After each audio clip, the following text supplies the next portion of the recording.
She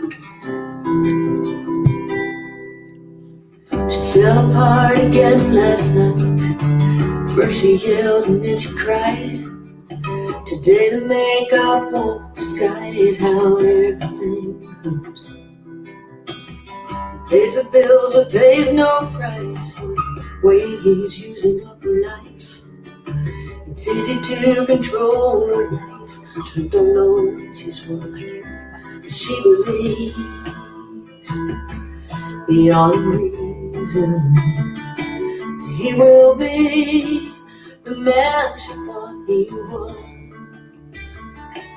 Abigail's dream was a knight in shining armor, strong arms at night to hold her, not a fierce and angry warrior. Abigail's dream was a husband true and faithful. He'd be loving, she'd be grateful.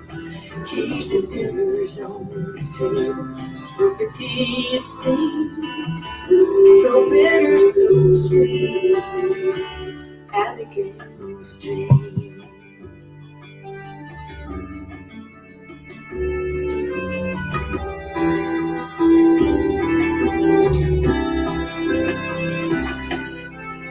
She told the preacher, told a friend, hoping they would understand. He told her God would hold her hand and to lay down every cane. So feeling guilty and alone, she went back to her broken home and offered God a silent song with a promise and a prayer. She does enough to know the laundry and pretends all his sins are washed away. 'Cause Abigail's dream was a knight in shining armor, strong arms at night to hold her, not a fierce and angry warrior. Abigail's dream was a husband true and faithful. He'd be loving, she'd be grateful. Keep his dinners on his table, a perfect he seems, so bitter, so sweet. Abigail's dream. Where's the hope and sacrifice? Jesus, come and shine your light. We need the truth to make it right, make it right. Abigail's dream is a knight in shining armor, strong arms at night to hold her, not a fierce and angry warrior. Abigail's dream is a husband true and faithful. He is loving, she is grateful. Keeps his dinners on his table, a perfect he seems, so bitter, so sweet. Abigail's dream. Abigail's dream.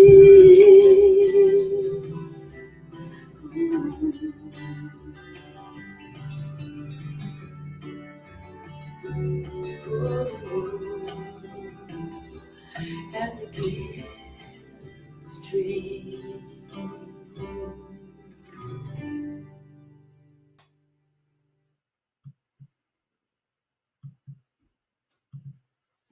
Well, hello everyone. I am so glad you are here and we are starting live. Didn't you love that song, Abigail's Dream? That has a story. Kim McLean had written that song for me. We were at a retreat together and she was a singer. She was the worship leader and she shared her story about being in a destructive marriage. And this was while I was writing my book, The Emotionally Destructive Marriage. And so I asked her, she was a songwriter from Nashville. I asked her, would you write a song about this? And she said, I think I will. And so this is the song and she's given me permission to use it. So I use it before every single webinar for Conquer because it so captures the feeling in your heart of I had this dream for a great marriage. I had this dream for my life and it's turning into a nightmare. So I am so glad you're here. Where are y'all from? I would love to see that in the chat. So I'm going to look at the chat while you type in where you're from. I know we had people register from all over the world. And so I would just love to take a quick glance at where you're from and just get to say hi. So welcome to this webinar. Again, we'll spend about an hour together. Please, please, please make sure you downloaded your workbook. It's a 5-page workbook and you will want to take notes. This is going to be a content-filled webinar and you are going to get a lot of helpful information for you to know what to do next when you're in the midst of a destructive marriage and you feel confused and helpless. All right, so let me just look for a minute where you're from Texas, from Tennessee, from Iowa. I'm not seeing the chat on my thing, so I see you too, but I'm sure there's more people because there's hundreds of people on here. We had over 7,000 people sign up for this webinar, so we are very excited about ministering to you and helping you in any way we can. And we're going to get going. So I don't, for some reason, my function is not working to tell me where everybody is from. So I'm not able to see that. Hold on, I'm going to give it to my tech person and see if they can. There's only like four lists on there, and there's lots of people chiming in. And I would love to help you. So I want to invite you to stay after the webinar because we will have a Q&A and I will be able to stay and just talk you through some things and answer some of your questions. Okay, here we go. Lots of people are telling you where they're from. Okay, Kentucky, Georgia, Texas, the Dubai. Wow, welcome. Michigan, Kentucky. Let's see, Australia. This is 1 o'clock in the morning for you in Australia. How do I download my outline? It is in the chat. You should have gotten a copy ahead of time in your email, but it is in the chat. There's a link. And if Martha, if you can put that back in, you can download your handout. Where do we find the workbook? You should have gotten it via text as well as email. But if you don't see it, it's in the chat. There'll be a link for the workbook in the chat. All right. So we're going to move over to the slides because I want to use every minute of this hour to teach you what you need to learn in order to know how long you need to keep trying and when will you know. All right. So give me a minute to transition and then I will be into my slides. Take a minute to download it won't even take a minute, but take 30 seconds to download your workbook. And listen, if you don't have it, don't spend a lot of time looking for it. Just grab some paper, okay? Because I have a special bonus for you. So grab some paper, you'll be fine. All right. Grab some paper, you'll be fine. All right. So let me turn into screen share.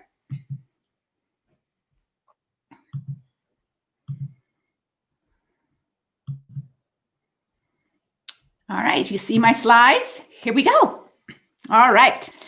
So right now we live in a really scary world, don't we? COVID-19 is still impacting our lives. Our kids are bored. They hate, at least my grandkids hate Zoom school, and marriages are more strained than ever. In fact, I was just reading the divorce rate has skyrocketed during this COVID-19 episode. And it's hard to get away. It's hard to go away. There's no place to go. And sometimes it feels like you are one step away from done. Politically, it's a scary world as well, and an uncertain future. And more it is tempting to live in anxiety and fear. Viktor Frankl, a Jewish psychiatrist and Holocaust survivor, once said this: when we are no longer able to change a situation, like the way our country is going or our marriage, we are challenged to change ourselves. And this webinar is going to make that possible for you to do that. Probably the most asked question I get from all over the world, from women in tough marriages, is this: how long, Leslie? How long do I keep trying? I am tired. I'm exhausted. I'm angry. I'm discouraged. And I feel uncertain of hoping and suspicious of his change, because how will I even know if his changes are real?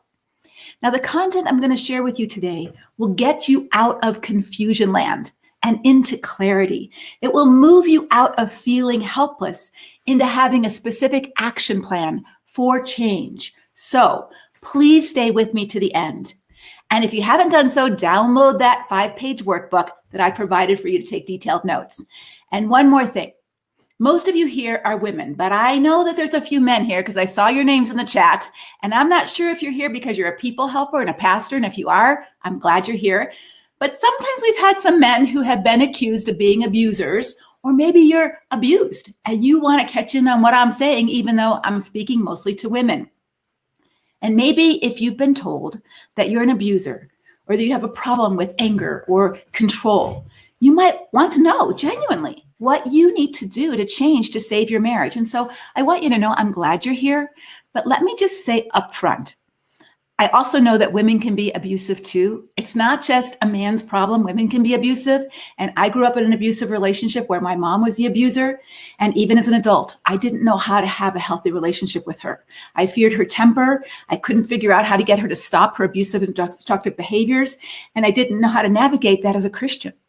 So please don't hear me say during this webinar that all men are abusive and all women are victims. That's just not true. However, my particular ministry is to Christian women in destructive marriages. So this particular workshop is directed toward getting help for her to get clear and strong. But if you're here as a man who's had a history of being destructive, you can learn something if you pay attention. But you're only going to pay attention if you're humble and open and teachable and not trying to find out what's wrong with everything I've done. But I am going to be talking primarily to your wife. So she'll know for sure whether you truly are changing or whether you're just really good at faking it. So let's get rolling because we have a lot of ground to cover. So girlfriend, does this sound like you? Are you confused, scared, feeling more isolated and alone than ever? Exhausted and tired of the drama? Maybe feeling defeated and even somewhat depressed? Continually frustrated and angry? And feeling helpless and powerless to know how to change your marriage or your man into someone who's loving and stable, trustworthy and safe. And you're uncertain and confused about what God wants you to do right now. And you're scared to do anything wrong. So where are you right now? What's your biggest challenge? Put it in the chat so we can see later when we're asking some questions. What's your biggest challenge right now? And that's why you're here. Now, if you're any one of these, okay, I see the link for the handout. Yeah, if you're any one of these, you're in the right place today. And during this workshop, I am going to show you how you can make an amazing mind shift change from trying harder to change your marriage and your man, feeling confused about what God says you should do, feeling alone and isolated, to knowing exactly what path you need to take to reclaim your personal power. Having a sound biblical roadmap so that you know what it takes to repair broken trust. You'll know whether or not the change you're seeing is real or just more image management, and how to feel more heard, understood, and supported by a loving Christian community. Sounds good? All right.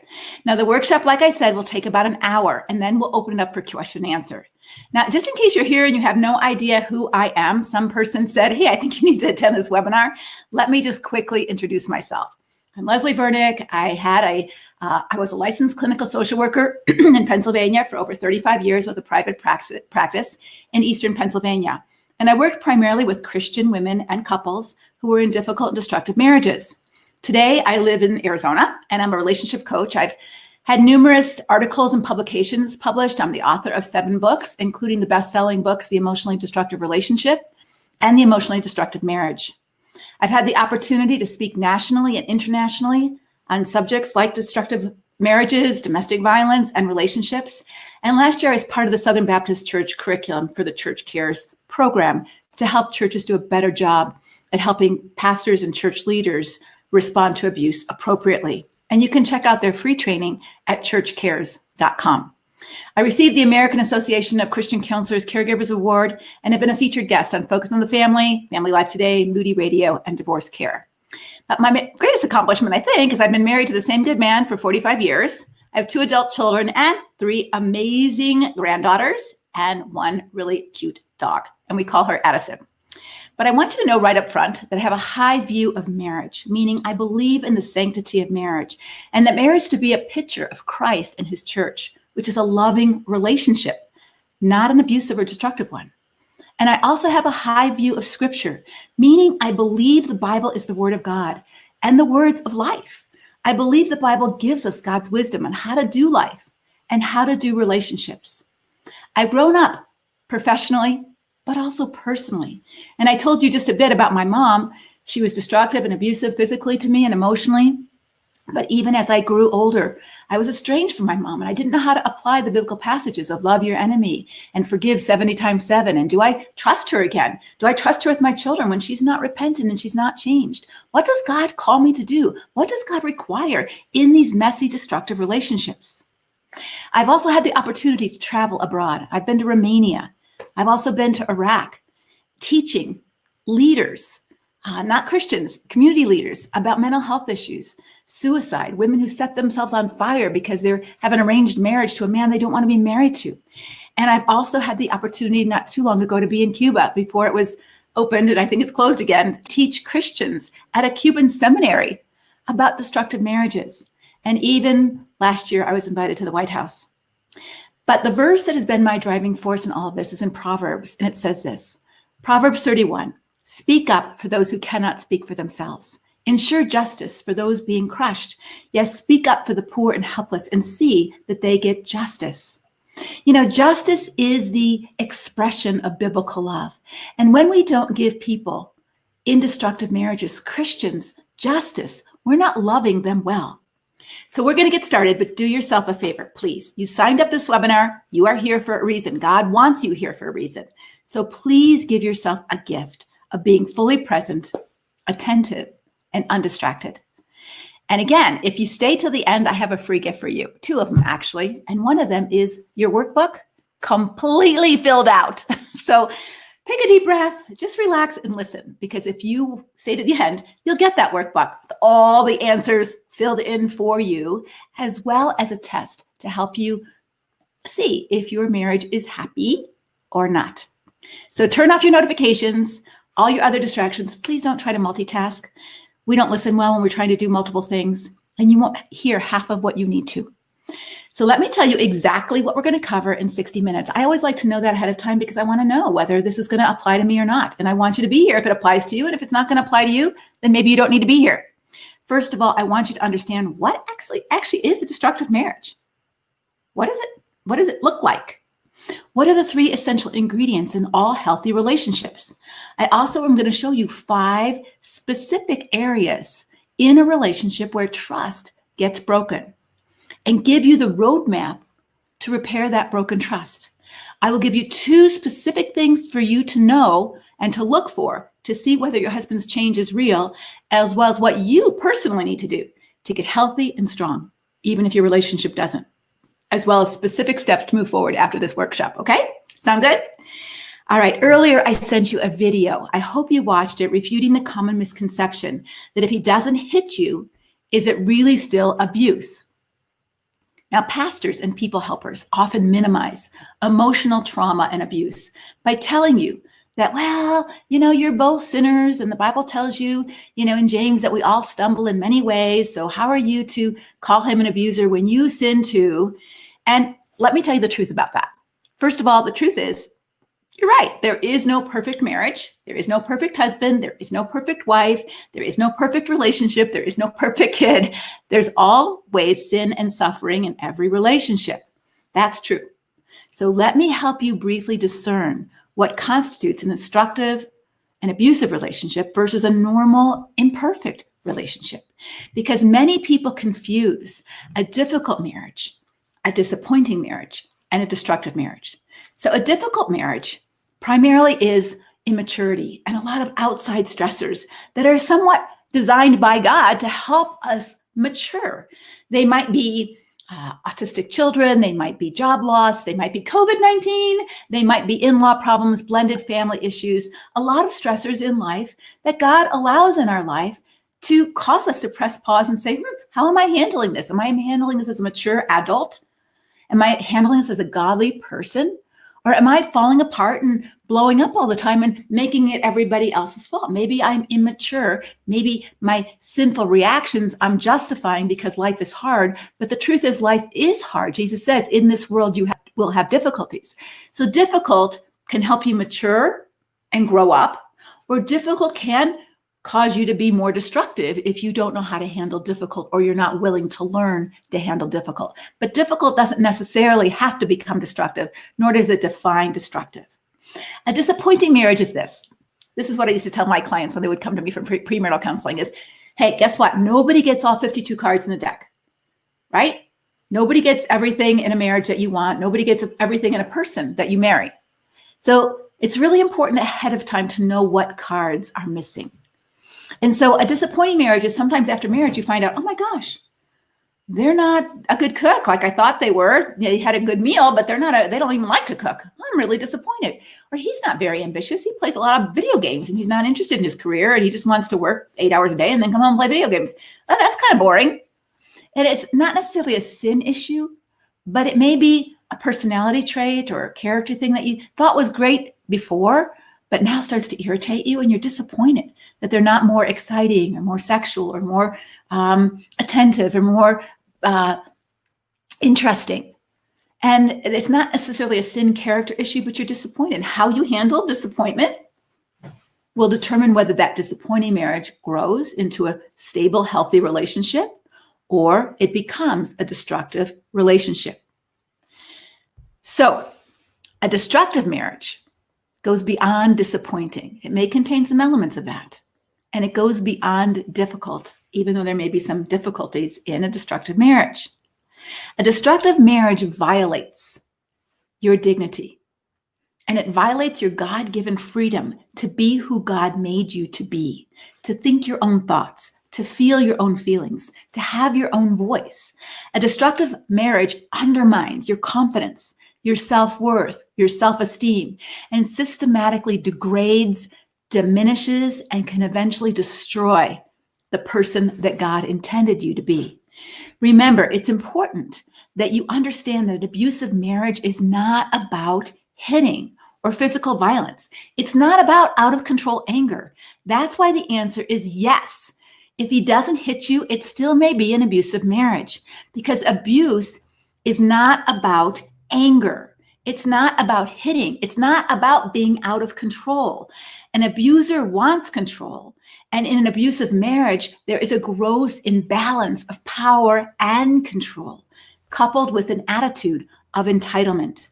And Christians, including well-meaning pastors and people helpers, often don't catch this power over and control dynamic.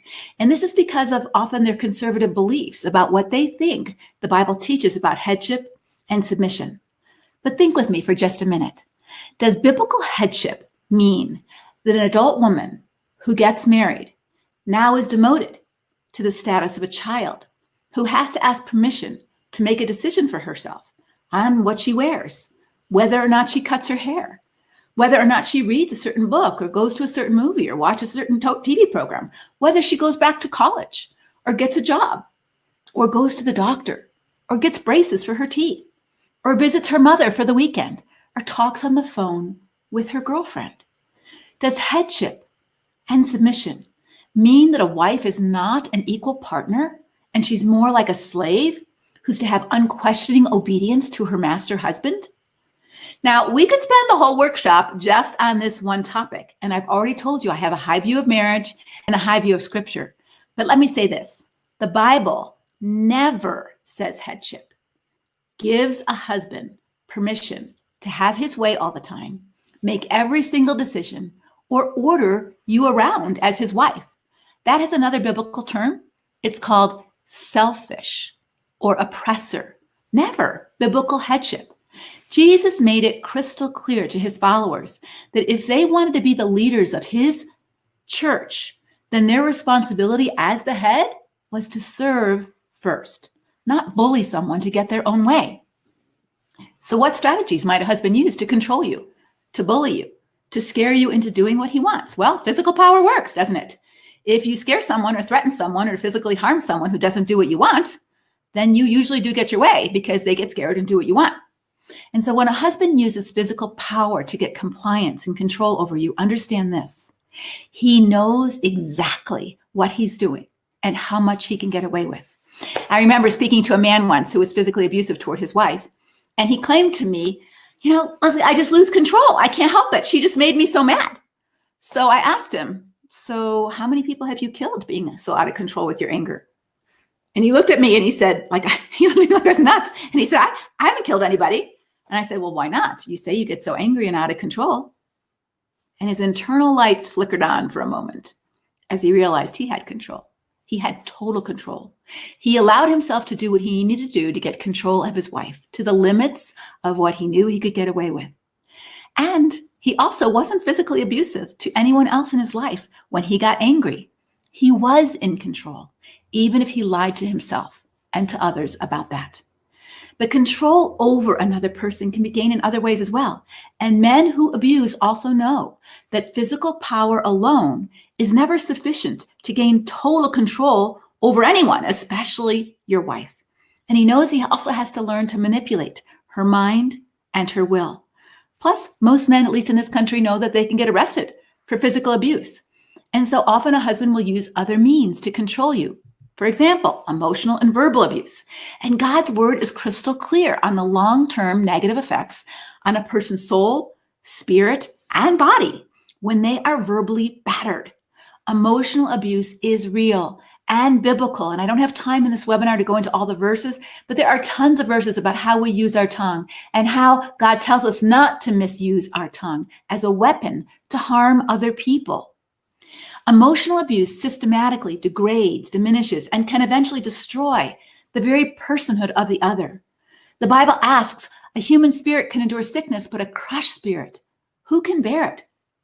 Another way of gaining control is sexual power. An abusive husband believes often that you have no right to your body to say no, and they use the Bible to justify that. You are my wife, and therefore your body is my body, and yours to control. They totally miss the rest of that passage where it says, likewise, his body is not his to control. And so you can say, well, I'm going to control your body. And the answer is your body can't touch my body. But of course, that's not going to be applying to him, right? And refusing, if you refuse sexually, can often lead to more abuse or threats of abuse toward you or the kids. So you comply sort of on the outside, but on the inside, you're furious, resentful, and hurt. About economic abuse. You can control people when you hold all the money cards, right? Withholding money, hiding money, not treating you as an equal partner in terms of access to the money, or making financial decisions with your joint marital assets without your consent is an abuse of power. And last but not least is spiritual abuse. I mean, what better way for a husband to control a Christian woman than to use God's word to manipulate her into doing what he tells her to do, under the guise of I'm your authority, I'm your head, or even I'm your God. Therefore, you have to submit to me without question. What better way to cause confusion for you, over you, as a Christian woman, than to misuse and misquote biblical passages so that he gets his own way, or to shame you or degrade you into doing what he says or what he believes you should do or think? Some tell me that spiritual abuse is the absolute worst form of abuse because now God himself becomes the bully. He's the oppressor, and there is no one on your side, no one who cares about what you're going through, and you feel all alone. But I want you to know, if you've been in that place, if you've been spiritually abused, despite what your husband says, despite even what your pastor says or your church says, God is not a bully. That's not who God is. From the very beginning of creation, he gave Adam and Eve the freedom to reject him, the freedom to love or not love him. God does not force us into obedience. He wants a loving relationship, not a religion of robots and rule keepers. Another way to maintain control over someone, especially a wife, is through chronic deceit, humiliating you, crazy making, gaslighting, and other covert behaviors. These behaviors aren't as obvious, but they're quite effective at making you question your own judgment, your own ability to make a good decision, your own perceptions, or make you lose confidence in yourself as a competent, strong adult person. And if you don't recognize yourself right now, don't minimize these seemingly lesser types of controlling behaviors. Like 1,000 bee stings or paper cuts, over time, they become destructive to the health of your marriage, to you, and your physical body, as well as your mind and emotional health, because you're receiving these bee stings or these paper cuts over time.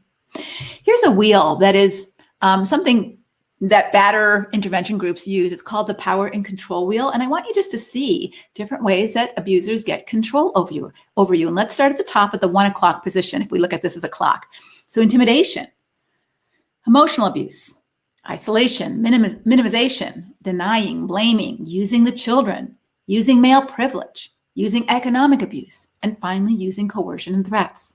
All of these behaviors are sinful, unhealthy, dysfunctional, and truth be told, we might all find ourselves using some of these from time to time. That goes back to our illustration that we're all sinners. However, here's the difference. When we do use those things and our partner or our friend or even our child says, stop, ouch, don't, I don't like that, I feel manipulated, and you're a relatively healthy individual, you listen and you stop. You don't rationalize it or justify it or excuse your bad behaviors or attitudes. What you do is you repent and you change. However, when these behaviors and attitudes are a regular pattern in your marriage, they're the norm, and there's been no responsibility taken to change them. Instead, there's just more blaming, rationalization, and excuse making. The relationship itself becomes destructive and abusive. One more thing. When there is a chronic pattern of deceit, dependency, and indifference, the marriage is destructive even if elements of trying to control someone else is not overtly obvious. Here's a couple of examples. A husband may refuse to allow his wife to go to the doctor or get certain medications because he doesn't think she needs it, even though she's an adult person and she feels it's important and necessary for herself or her child. Or financial indifference to the family's needs, living without the necessities, while he may be spending large sums of money on cars, on his own savings plan, man toys, or personal trips like hunting and fishing.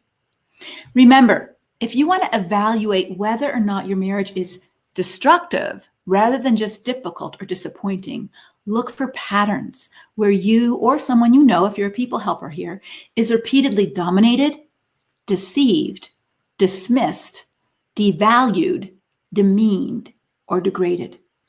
Now, let me summarize here. An emotionally destructive marriage is where your personhood, your dignity, and your freedom of choice is regularly denied, criticized, or crushed.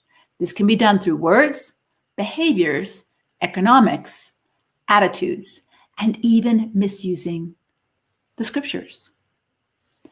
Did you know that 1 in 4 Christian women report being in a destructive marriage? Now, marriage isn't just a legal arrangement. It is first and foremost a covenant relationship. It's mutual and reciprocal, and it's a partnership, not a slave-master or parent-child relationship.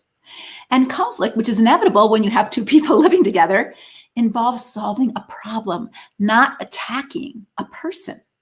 And damages, which happen again in any long-term marriage, are repaired through confession, restitution, and real change. Now, there are 3 core ingredients in every healthy relationships: mutuality, reciprocity, and freedom. So let's first look at mutuality real quickly. For any relationship to be healthy, there must be 2 people who mutually care. There's honesty by 2 people, mutual respect by both people, mutual responsibility for the care and the upkeep and the repair of that relationship, and mutual repentance when things go wrong. Now, not every relationship is mutual, but when your relationship consistently lacks mutuality, it's really called a ministry, not a relationship. Even Jesus had relationships that were mutual. Mary and Martha and Lazarus, Peter, James, and John were closer to him than other people in Jesus' life, including other disciples. On the other hand, Jesus noticed when he healed the 10 lepers, only 1 came back to thank him. His relationship with Judas was not mutual. And when Jesus sobbed about Jerusalem rejecting him and not loving him back in Matthew 23, he faced the heartache of ministry, but not mutual relationship. The second ingredient in any healthy relationship is reciprocity, which means there's shared power and shared responsibility, especially in marriage, not one being the total giver and the other being the total taker, or one to make all the rules for the other one to obey. Paul, the Apostle Paul in the Bible, talked about this balance of reciprocity and mutuality in a relationship between 2 churches, where one was sacrificially giving to meet the needs of the other church. And listen to what he says, even to the one who's sacrificing, because we think we should just keep sacrificing and sacrificing and sacrificing with no boundaries or no expectations. But listen to what he says. For I do not mean that. I do not mean that others should be eased and you burdened, but that as a matter of fairness, your abundance at the present time should supply their need so that their abundance may supply your need, that there may be what? Fairness. You cannot have a healthy relationship, even with another girlfriend, if there isn't some degree of mutuality and reciprocity within that relationship, let alone a marriage. Like, how would you feel if you were the girlfriend who was always initiating, sending birthday cards, inviting her out to lunch, always paying, always giving, always helping, always serving, your girlfriend, but there was absolutely nothing coming back, no reciprocity, no mutuality? If you're human, you would start to feel a little resentful, a little taken advantage of, like this relationship is pretty lopsided, like it's not really a friendship, like it's just a ministry. And the last ingredient to have a healthy relationship is freedom. In marriage, freedom doesn't mean you get to do whatever you want with no accountability or no responsibility. It's your partner, obviously, because when you get married, you decide in your marriage vows to limit some of those freedoms, like dating other people, or to keep all your assets to yourself, or to do what you want without any accountability to your partner. The promises you make in your marriage vows promise that you will be accountable, that you will care about your spouse's needs and your spouse's feelings and your spouse's hurts. But in a healthy marriage or any other healthy relationship, you must have the freedom to be who you are, the freedom to be who God made you to be, to the person that God wants you to be, and not be forced or squashed or pressured or guilt-tripped or shamed into being the person your mother thinks you should be, your husband thinks you should be, your girlfriend thinks you should be. You also need the God-given freedom to say, no, nope, that doesn't work for me. No, I don't like that. No, I don't agree. No, I don't want to do that. Submission in marriage does not mean you have signed off your right to say no. In one of my coaching groups, a woman told me her husband said, she said, what do I need to do to make this marriage better? And he said, well, as long as you always make me happy and never disappoint me, we'll be fine. First of all, who can live up to that? Second, she's not free to ever make a mistake, ever disappoint him. She's not free to have her own opinions or needs or feelings that are different than her husband. She's not free to contradict him or disagree without feeling like she started World War III in her own house. She needs, and you need, if you want to have a healthy marriage, freedom to speak up with your own thoughts and opinions and to disagree with your spouse or your girlfriend in a respectful way. Many Christian men and even some Christian counselors and church leaders misdefine respect as unwavering, unquestioning obedience to whatever your husband wants or says. Even if you see him driving the entire family straight off a cliff, you're supposed to be supportive and simply trust God. Girlfriend, that is simply not the definition of biblical respect, nor is it God's plan for relationship, especially marriage. To be your husband's helpmate, which is what God designed you to be, you have to have the freedom to give him feedback if and when his behavior is harmful to himself, to you, and to the family that God has given you guys. And if he restricts your freedom to do that under the guise you have to respect me or you have to submit to me, he is misusing and misunderstanding those words. You can speak up respectfully. The Bible calls it speaking the truth in love. And God calls us to do that for one another. But nowhere is it more important than in marriage. So to summarize this portion quickly, a healthy adult relationship, especially marriage, is one where both people in the relationship give and both people in the relationship receive. There's a safe and open exchange of your ideas, your feelings, your thoughts, and all perspectives are considered and valued. And there's also the freedom to respectfully disagree, challenge, and confront one another in order to strengthen one another and the relationship. I also love how the writer of Proverbs summarizes a healthy marriage. Listen to what he wrote. He said this, he or she trusts him or her to do him or her good, not harm, all the days of his life. You see, trust creates safety, and safety leads to greater trust. And when safety and trust are shattered through these kind of behaviors that I've just described, the marriage relationship is broken, and without repair, it will die.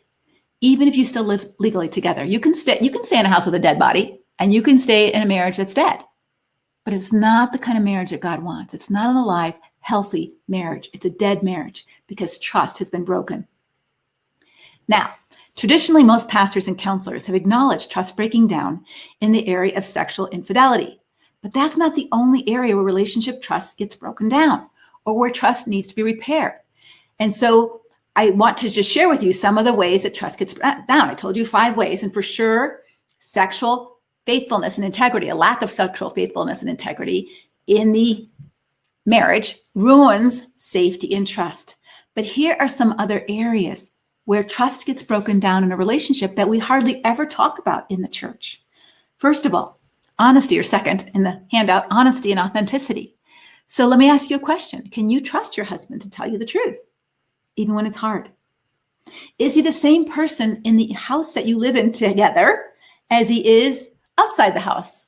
Or is he more Jekyll and Hyde, charming on the outside with everybody and cruel or indifferent and withdrawn on the inside? Does he polish and shine his image for all to admire, but he behaves treacherously at home? If so, you can't trust your husband because you don't know who he is. Therefore, you don't feel safe with him because you don't know who he is. Third, compassionate care. Can you trust your spouse to care about your feelings, your needs, even your dreams or desires? Does he give of himself, his time, his money, his resources to show concern about your welfare? Can you trust him to do you good, not harm, all the days of your life? Now, maybe his abuse is more passive. I call it the sin of indifference. For example, you need help with the kids. You just had a new baby and you're not sleeping because this baby nurses 3 times a night. But he calls you selfish because he needs sex every night. And that takes priority over your need to sleep. And if you love him, you'll want to meet his needs. But what about your needs? What about your need for sleep? Does he care about that? Or is it always about him and his needs? His needs always trump. Or let's say you want to use some of the family resources, and it's there. You have family resources, but you want to use some of them to go back to college. But that's never a priority for him. And so there's no ever extra money for you, for your dreams, only for his and his dreams. Or maybe you just need his help. You're sick. You're having stomach pains in the middle of the night, and you might be having a gallbladder attack or an appendicitis or kidney stones. You don't know, but what you do know is you're getting sicker and sicker, and you need to go to the ER, and you wake him up, and he says, I have an important meeting tomorrow. I'm tired. Call an Uber. This actually happened to one of my clients. You don't trust him to do some of the most basic things that any healthy relationship would do. Even strangers would help you to care about your needs or your feelings or even your physical welfare. And therefore, safety and trust is broken. Reliability. We don't talk about this at all in church counseling that I've heard. But can you trust your husband to do what he says he's going to do? When he promises to pick up the kids from school, does he or does he forget? And if he forgets, which could happen, that's part of being human, does he take responsibility for that and show remorse and do what he needs to do to not forget in the future? Or do you get the blame? Or does he make excuses and keep doing it over and over again? Can you trust him when he says he's going to go for counseling and get help and change, but he never makes an appointment? Can you trust him when he promises that he paid the income taxes or took care of that bill or put safety controls on the computer? Yet it never happens. And when you remind him, he gets defensive and angry, telling you that you're just a nag. Get off my back. You can't trust him. You can't rely on what he says. Trust is broken. And if there's no trust, there's no safety. And last but not least is financial trust. This isn't about trusting him to make a ton of money, but can you trust your husband to be honest with the family resources and give you a say in what is spent and what is saved? Can you trust him to use money and credit wisely so that you're not in a boatload of debt that you don't even know about and can't pay your bills? Can you trust him to spend the family's money on family things and not just a lot of man toys for him? And do you even know where the money is? Do you know how much he earns? Do you have access to those accounts? And if not, then trust is broken and there is no financial safety for you. No trust, no safety. No safety, no trust. Now, this might be shocking to some of you, and you might be having your heart pound right now. But I want you to know this. If you don't feel physically safe, emotionally safe, sexually safe, financially safe, or spiritually safe with someone, it's impossible to have a relationship that's close with that person, even if you're married to them. Counselors and pastoral people helpers rarely address these other areas of broken trust or lack of safety. Somehow, if you're a good Christian wife, you're just to close your eyes and put your brains on the shelf and forget all about this and just keep trying to make your marriage work. But trust and safety have been broken, and yet it's not paid attention to. But somehow you're supposed to make this marriage work. But I want to tell you something very different. It's not possible. It is not possible. The Bible tells us we don't trust certain people precisely because of their behaviors. For example, Proverbs says putting confidence or trust in any reliable man is like walking on a broken foot or chewing with a broken tooth. It's not smart. It says in John chapter 2, but Jesus would not trust himself to them, for he knew all people. Even Jesus didn't trust everyone. You don't have to. And then Paul, the Apostle Paul, who wrote that famous love believes all things in 1 Corinthians 13, which we'll talk about in a minute, he's telling Timothy, don't trust Alexander the coppersmith. He did me great harm. Don't trust this man. I'm warning you, he's not trustworthy. Don't let yourself get manipulated into feeling like a bad person because you don't or won't trust your husband. If he has broken your trust repeatedly, he needs to earn it back. Love is always a gift. Trust has to be earned. So I promised you the roadmap on how to repair and rebuild broken trust. And I'm not going to be able to share with you in this short webinar in the time we have left all the twists and turns on this roadmap, but I will give you the basics so that you will know whether you're on this roadmap as a couple or not. And you'll also know that if you're not on this roadmap, your marriage probably cannot be repaired. So first, I want to just start with what doesn't work, because you've probably tried all these things or been told by a marriage counselor or pastor to do these things.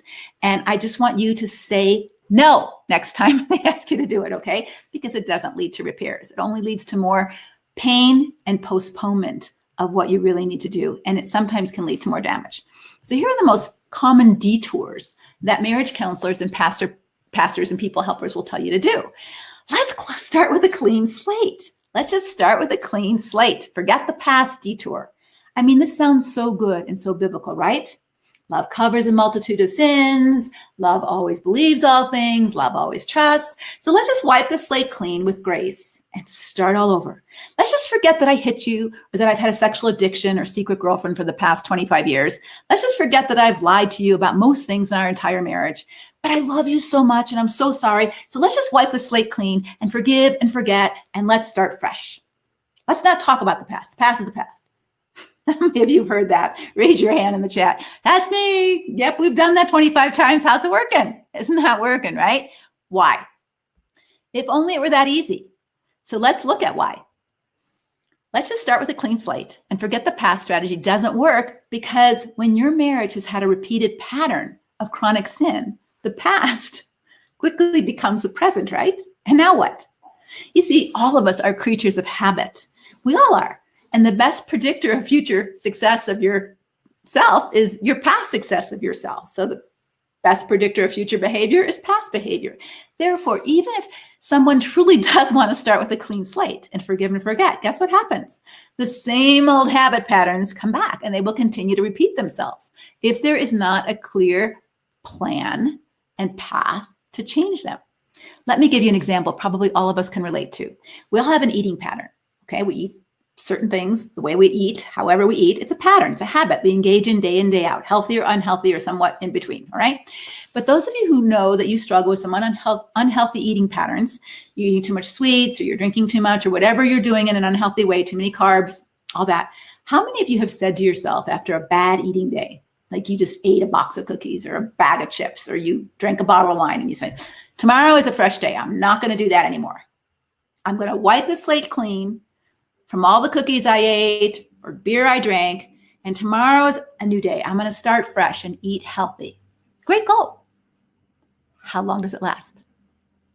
Day, two, maybe not even a day, right? It doesn't last, because if you don't have a specific plan on how you're going to make that change and how you're going to change your unhealthy eating into healthy eating and how you're going to deal with stress and how you're going to deal with temptation so you don't fall into your old ways, nothing's going to change. Also, you'll need some help and accountability. And what is that plan that you're going to put in place to carry out these changes over the long haul. Because if you're going to eat healthy, that's a lifestyle change, not one day change, because you want to create new patterns of eating in your life. Another strategy that doesn't work but fools us as women is superficial changes instead of doing the deeper heart work. So now he's sorry and he's pursuing you. He's lovely, he's nice, he's charming, he wants to help you around the house, and he wants to help you with the kids. Now he takes you out to dinner, or maybe he cooks to dinner. He buys you flowers, he starts going to church, he promises to go to counseling. These are great things, and they make you feel hopeful. They make you feel better. Please don't misunderstand. These are nice things that he does for you. I'm not saying they're fake, and they will make you feel good, but they won't repair the damage in your marriage any more than painting the bedroom walls will fix the crack in your foundation. It does feel good to have freshly painted walls, but nothing will change in the long term because the problem that broke the foundational trust in your marital house has never been addressed. It's not being fixed. When I used to live in Allentown, Pennsylvania, one of the corporate office structures that were in downtown Allentown developed a gigantic sinkhole overnight. One of the city water mains broke, and the big building, it was like a 12-story building, started to sink into the ground. And it was an amazing news story. Everybody was, coming in because this building was tilting and the glass windows were falling out. And engineers were consulted because this is right around this time of year. It was tax time, or actually it was March, tax time. And they were trying to repair the building so the accountants could get in. It was before internet and every paper was in their files and they wanted to get all these things back. But the damage to the building couldn't be fixed unless the problem with the sinkhole was figured out. They could have shored up the foundation temporarily so that building didn't collapse in that moment, but without addressing the sinkhole and why the sinkhole happened and whether the sinkhole was likely to rehappen again, the building was still fragile and vulnerable to completely collapsing. In the same way, when marital trust and safety has been broken, that's the foundation of any healthy relationship, and that's broken. Doing nice things doesn't fix the sinkhole that fractured the marriage. And if that's never addressed and fixed, a lack of safety and trust damages the relationship, and problems that broke safety and trust in the first place are still there, even if they're not obvious. Maybe the affair is over, but what was the entitlement thinking that it was okay to lie and cheat on you just because he could, or because he felt hurt or angry or disappointed with you, or because as a child he was neglected or abused? I want to give you a truth alert here. Put this in big letters on your paper. There are many people in disappointing marriages who don't lie and cheat. There are a lot of people who are abused as children who don't abuse others. And maybe you're one of them. You don't break trust, even when you're not happy or fulfilled. The person who broke trust in whatever way they did in your marriage, or multiple ways, must do some healthy self-examination, self-reflection in order to grow so that he doesn't keep resorting to the same destructive behaviors when he's angry or in pain or emotionally distressed or triggered, patterns that he's done that harm people and break relationships. The last strategy that doesn't work is when only one person, you, is doing the work in a marriage, and only one person is really committed to working on the marriage and making those changes. Now, don't get me wrong, doing your own work, both as the harmed one as well as the person who's done the harm, is necessary. And I'll talk about who has to do what kind of work in a minute. But you cannot fix a broken, damaged relationship all by yourself, no matter how much work you do. Now, what you can do is you can make a bad relationship less toxic when you do your work. For example, if you don't repay evil for evil, or you don't retaliate, or you don't act out sinfully when you're hurt and when you're angry, and you don't add to the toxic mess at home, that's a great help, especially for your kids. But you cannot make a bad marriage, a relationship that's broken trust, a good marriage that has safety and trust all by yourself. Recently, I sent you a specific video on why you should say no to any more marriage counseling as your first resort to treatment. I hope you watched it. I also did a Facebook Live on it recently, so you can go back and watch that if you didn't get the video. But I want you to write this down.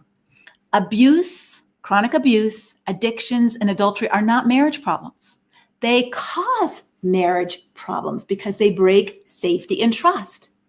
But marriage counseling is not the best option for help at this point, because until the one who has broken safety and trust owns it and takes responsibility for it and understands the impact it has had on you and the kids, and the broken trust it's caused. Nothing can change because the root problem isn't being addressed. Because the root problem in your marriage is not the lack of safety and trust. That's the consequences of the root problem. The root problem is the destructive behaviors and the attitudes of your husband that broke safety and trust to begin with. And this is an individual issue that surely causes marriage problems. But until his individual issues are addressed, owned, confessed, and changed, trust can't be rebuilt.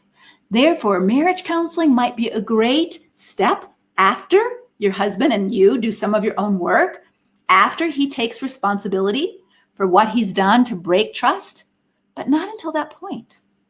So here's the road forward. There are two tracks that must be brought together if marital trust is to be restored. The first track is restoring sanity, both to you as a wife and the victim and to your husband. And the next is to see and test if you can rebuild the basics of a healthy relationship, which is trust and safety, not romantic love. So let's look at how this happens. Restoring sanity. The Bible tells us that we are all transformed or changed by the renewing of our mind. God also tells us that we all, not just destructive people, but all of us, lie to ourselves. And we need to change our thinking if we want to get sane or healthier. But in order to do that, we first have to recognize and admit our thinking is off. If your husband wants to repair broken trust and have a better relationship with you, his thinking has to be transformed. He needs to start thinking differently about himself, about you as his wife, about the Bible, even about marriage. And destructive individuals do not think properly. The Bible calls it a deluded mind. For example, in Romans 1, it says that they have exchanged the truth of God for a lie. And when someone does that as a pattern over and over again, even if they know their Bible, God gives them over to a depraved or deluded mind. Now, I'm not saying that destructive individuals are not intelligent. Some are brilliant intellectually, but they're spiritually and relationally deluded. Now, I don't have time in this short webinar to go through all the untrue ways that these individuals think, but let me unpack 3 big lies of an entitled man's mindset. Here they are. Lie number 1. Your husband believes, I'm entitled to do as I please, with no accountability to you as my wife for what I do. I'm the man. The book of Proverbs talks a lot about the thinking pattern of foolish individuals. And most people know at some level that it's not true. They're entitled to do what they want with no consequences or no accountability. For example, I imagine most of your husbands, those of you who are listening to this webinar, wouldn't expect to come in late for work, not complete their tasks on time, day after day after day after day, and still expect a big raise or a promotion. But in their intimate relationships, especially marriage, this lie prevails. I'm entitled to do as I please with no accountability to you for what I do. Now, how will you know if your husband believes this lie? Well, I'll tell you how to check. What happens when you ask him questions? What happens when you challenge his decisions or actions? If he believes this lie, he will get defensive.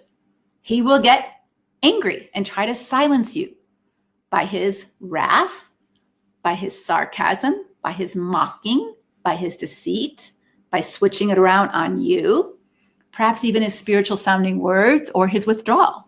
In other words, you will be punished in some way if you challenge this lie and try to hold your husband accountable for a decision or an action that resulted in harm or heartache for you or your family. Lie number 2, he believes, I'm entitled to the benefits and privileges of marriage, including your warmth and affection, including sex, with no responsibility for the way I behave toward you. In fact, it's really your fault I treat you this way.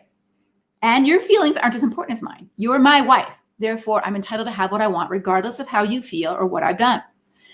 Now, they probably won't admit this directly, but here's how you know.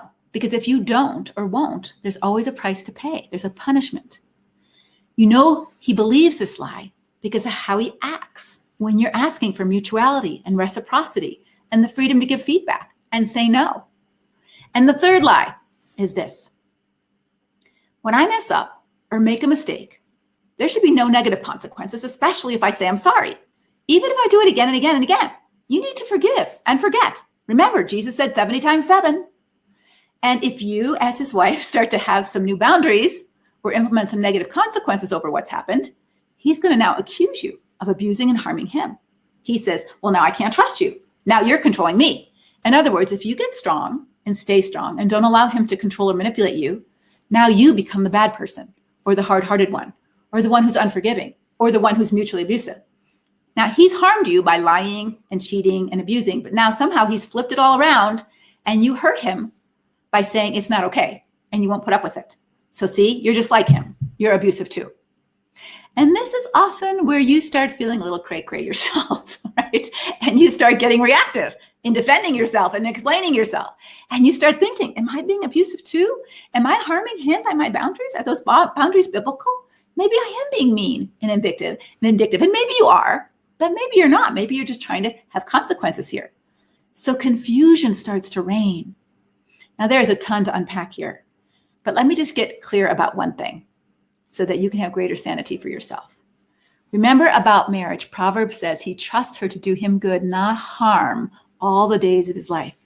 But in the New Testament, in Romans, it says love does no harm.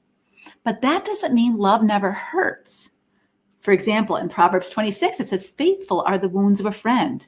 And in Psalm, it says, let a righteous man strike me. Let a righteous man give me feedback. His rebuke can be an act of loving devotion. Wow. So when you speak up truthfully, speaking the truth in love, when you set boundaries, implement consequences for sinful behavior, your husband's going to feel pain, but you are not harming him. You have to get clarity on the difference, even if he doesn't see it. You are not harming your husband by putting safety measures in place for you and your children's safety and well-being, or even for your marriage. Hurt and harm are not the same thing. It's like your 2-year-old saying, Mommy, you're harming me, when you won't allow him to eat 10 cookies before dinner, or you won't let him kick you when he's angry and having a fit. You're not harming him by stopping him. You're attempting to help him, although he doesn't know it or realize it because he's just too immature in his thinking. But here's where your sanity also needs some revisions because you've believed some lies of your own. For example, maybe you've believed this lie that God will be disappointed or angry with you if you tell or take a stand against your spouse's attitudes or actions. Or maybe you believe a lie that staying married is more important to God than your and your children's safety or sanity. Or that to be a good wife or godly woman means you have to stay silent, protect your husband's image and good name, and suffer quietly for Jesus and just die to yourself. Or a myriad of other lies that you tell yourself or that he tells himself that contribute to the crazy feeling inside of you and the destructive dynamics of your marriage. But if your marriage is supposed to be a picture of Jesus, Christ, and the church, what are we describing here? Does a marriage relationship that's broken, full of empty promises or abusive attitudes and actions, deceptions, degrading comments, does that kind of marriage glorify God just because a woman silently endures? Is that the picture of Christ and the church? Not in my Bible, and not in your Bible either. So the question, my friend, that you have to ask yourself is this: is God asking you to lie and pretend to keep up appearances or the image of a good marriage when it's all whitewash? Underneath, it's full of dead man's bones. Does this glorify God? Does this even help your husband or you or your marriage? Stop and think about that. Is that the picture God portrays of marriage or the church? You see, your role as a biblical helpmate is not to prop your husband up just to enable him to continue to sin and break apart your family. It's much more risky and redemptive than that. And that's where you need to do your own work to get strong and sane so that you're clear and you can speak the truth in love and speak out against abuse and injustice and oppression and sin and stand up for your marriage and God's plan for marriage without being disrespectful or ungodly. You see, safety and sanity always go together. Without safety, there is no trust in a relationship. Without sanity, there's no safety because you can't trust who this person is or what he says or what he does. Now, does that mean you don't love him? No, but unconditional love does not require you to have an unconditional relationship. Jesus tells us to love our enemy, but But that doesn't mean you can trust your enemy or feel safe with your enemy. You can't, precisely because they've harmed you. That's why they're called your enemy. And you don't have a trusting relationship with the enemy. They've already done you harm. Jesus says it this way in Matthew 18, and this is my paraphrase. He says, when someone seriously sins against you, go and have a talk with him or her, trusting that that person will hear you. Humble yourself. Work to rebuild trust and safety. However, if he refuses to listen, then what? What's your options? Escalate the matter with witnesses or proof, if possible, with the church. But if you've done all you can do to help someone see what they have done that has brought harm to you and to the relationship, then what? What do you do? Then what? Jesus tells you the relationship itself changes.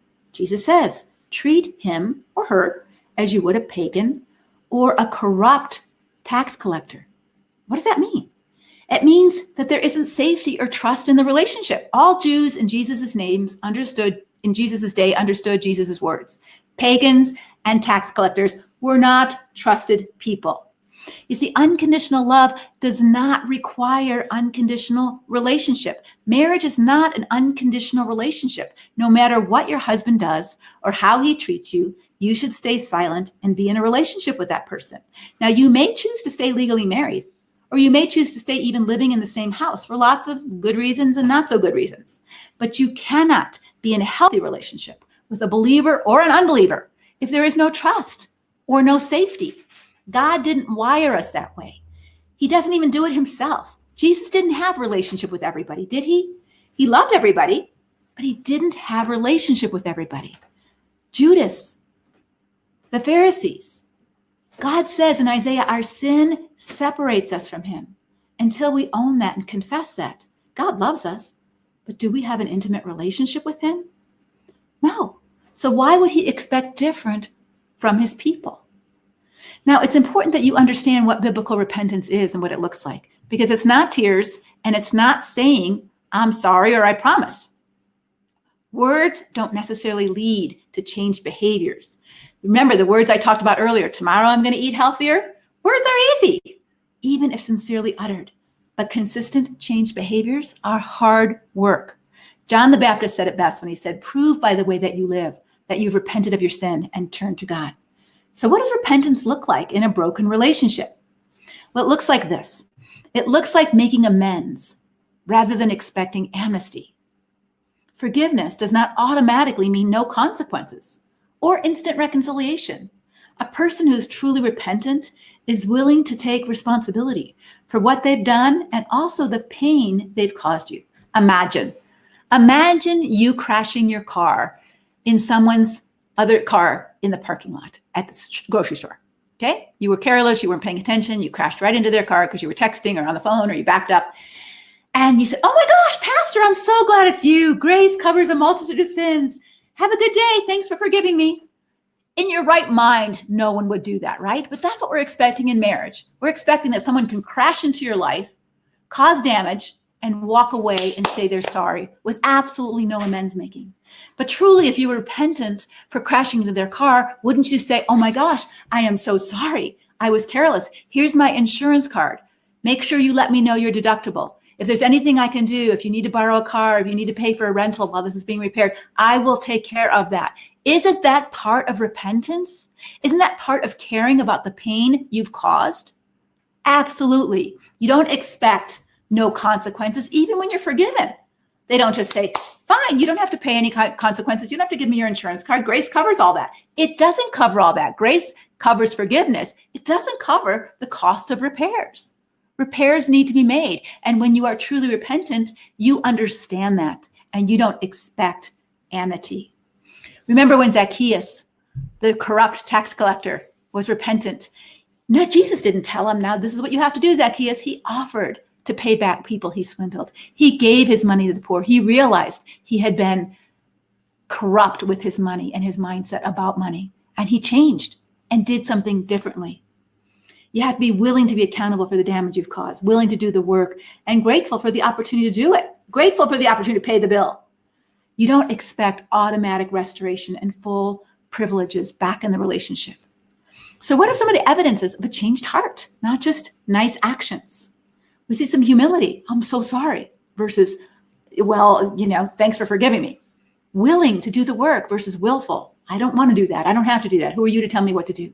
Grateful. Thank you for giving me a second chance versus entitled. You need to have me back. The Bible says God hates divorce. God-centered versus self-centered. Love-filled versus fear-filled. And a giver instead of just a taker. So how do you know it's happening? How to rebuild broken trust. Now, I know we're running a little over, so I hope you stay with me. It's just taken longer than I thought.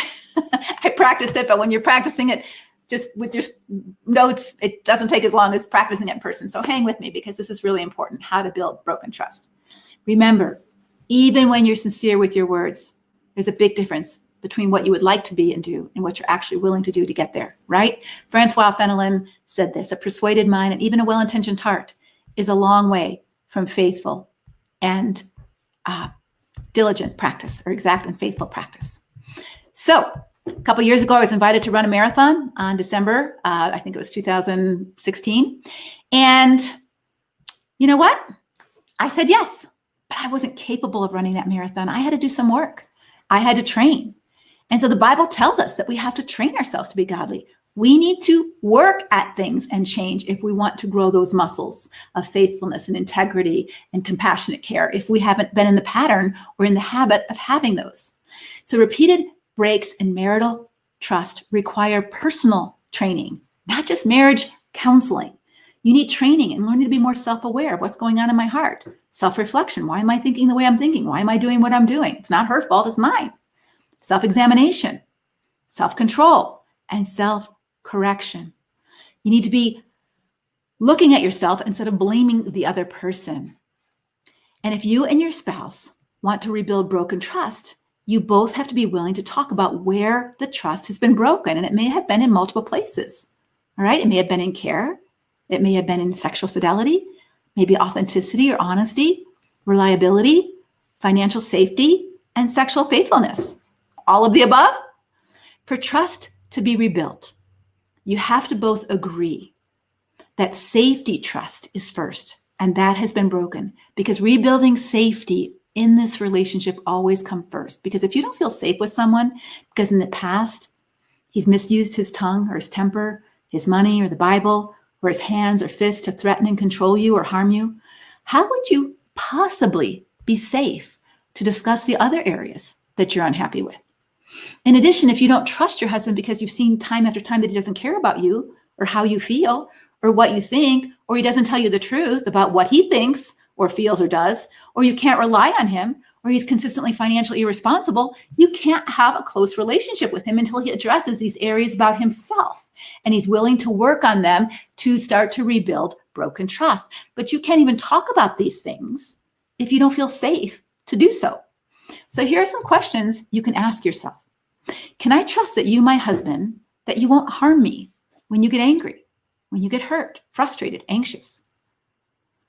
Can I trust that you've learned how to manage your own negative emotions without blaming me, even when you're disappointed in me, or I don't do what you want me to do?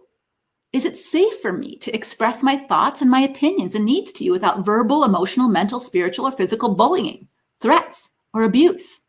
Can I say no to you without a rage fit or a guilt trip or spiritual abuse or manipulation? If not, there's no safety. You can't go forward repairing any other part of your relationship if you can't do that much. Second, honesty and integrity trust. Can I count on you to be the same person in public that I live with at home? Are you honest with me, even when it's hard?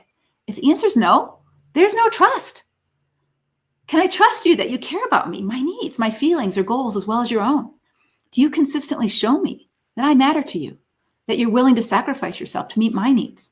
I'm not just an object to use as a wife, a mom, a maid, a sex partner. I'm a person you love. Can I count on you to do what you say you'll do? And if I remind you, you're grateful for a helpmate that reminds you instead of angry and insulted that I reminded you. So here's the litmus test. If there's demonstrated safety, integrity, reliability, and care over time, then there can be hope for restoration of your relationship. If not, there's no trust, no safety. No safety, no what? Trust. Here's the arc of change. Being aware, A, and accountable for how he behaves, thinks, acts, or reacts. No more blaming. It's no more your fault. And this will be true for you too. R, he's starting to take responsibility for his own life, his thoughts, his feelings, his growth, instead of blaming you or depending on you to fix everything for him. And C, he understands and accepts that when he sins, there are negative consequences, and they don't go away just because he says he's sorry. And some consequences are even permanent. They never go away. So how do you maintain change? How do you maintain change and not fall back into old ways? Okay, I talk about old history and new history. So the old history is in red, and that's all the abuse and the patterns that we've just talked about. And no one builds this new history in a marriage together perfectly. So what happens when he slips back into old history? His old patterns pop up. He gets frustrated or scary, or he isn't handling himself very well, or you see something that you want to question, right? When that happens, remember ARC, the arc of change. Is he aware of himself? Is he taking responsibility? Is he being accountable to you and to others? For example, in his own work, has he learned to be self-aware? I'm getting upset. I better calm down, take a time out, call my accountability person. If not, then he's not being aware of himself in that moment, and he's repeating old history. But here's the next step. When you give him feedback, you're scaring me, you're yelling, you're slipping into old history.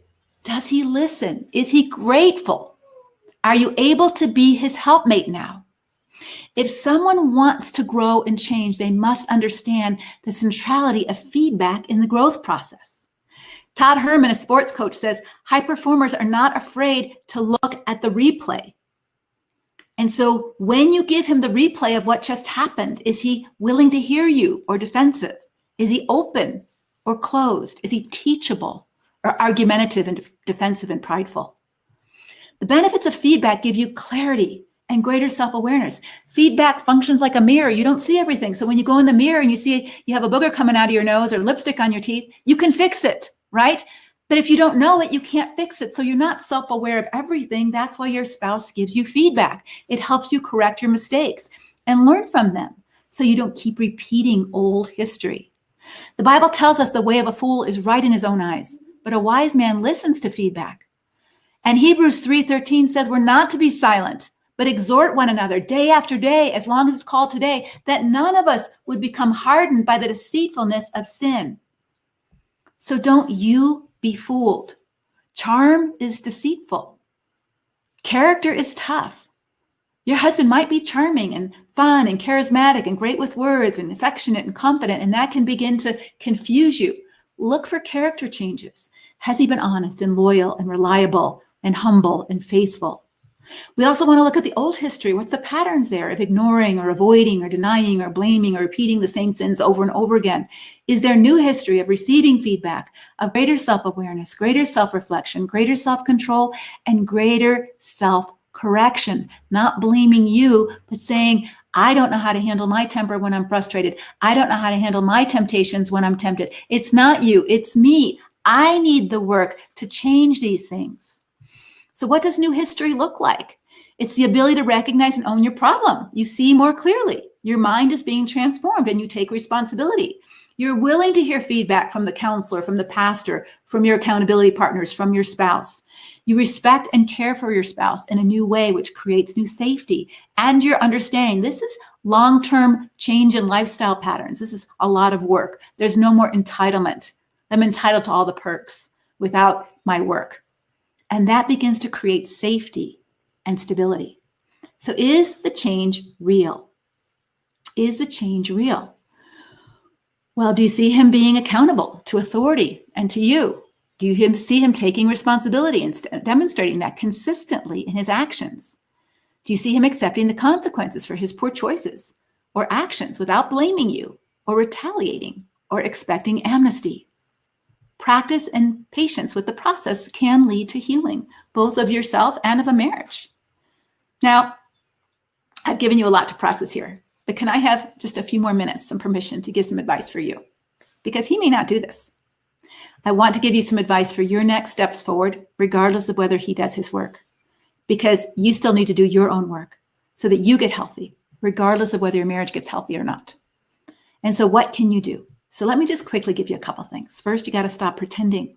You have to move out of denial. and into the truth. And right now in this webinar, you might have started to awaken. Oh my gosh, this is a lot of work and we're at ground zero.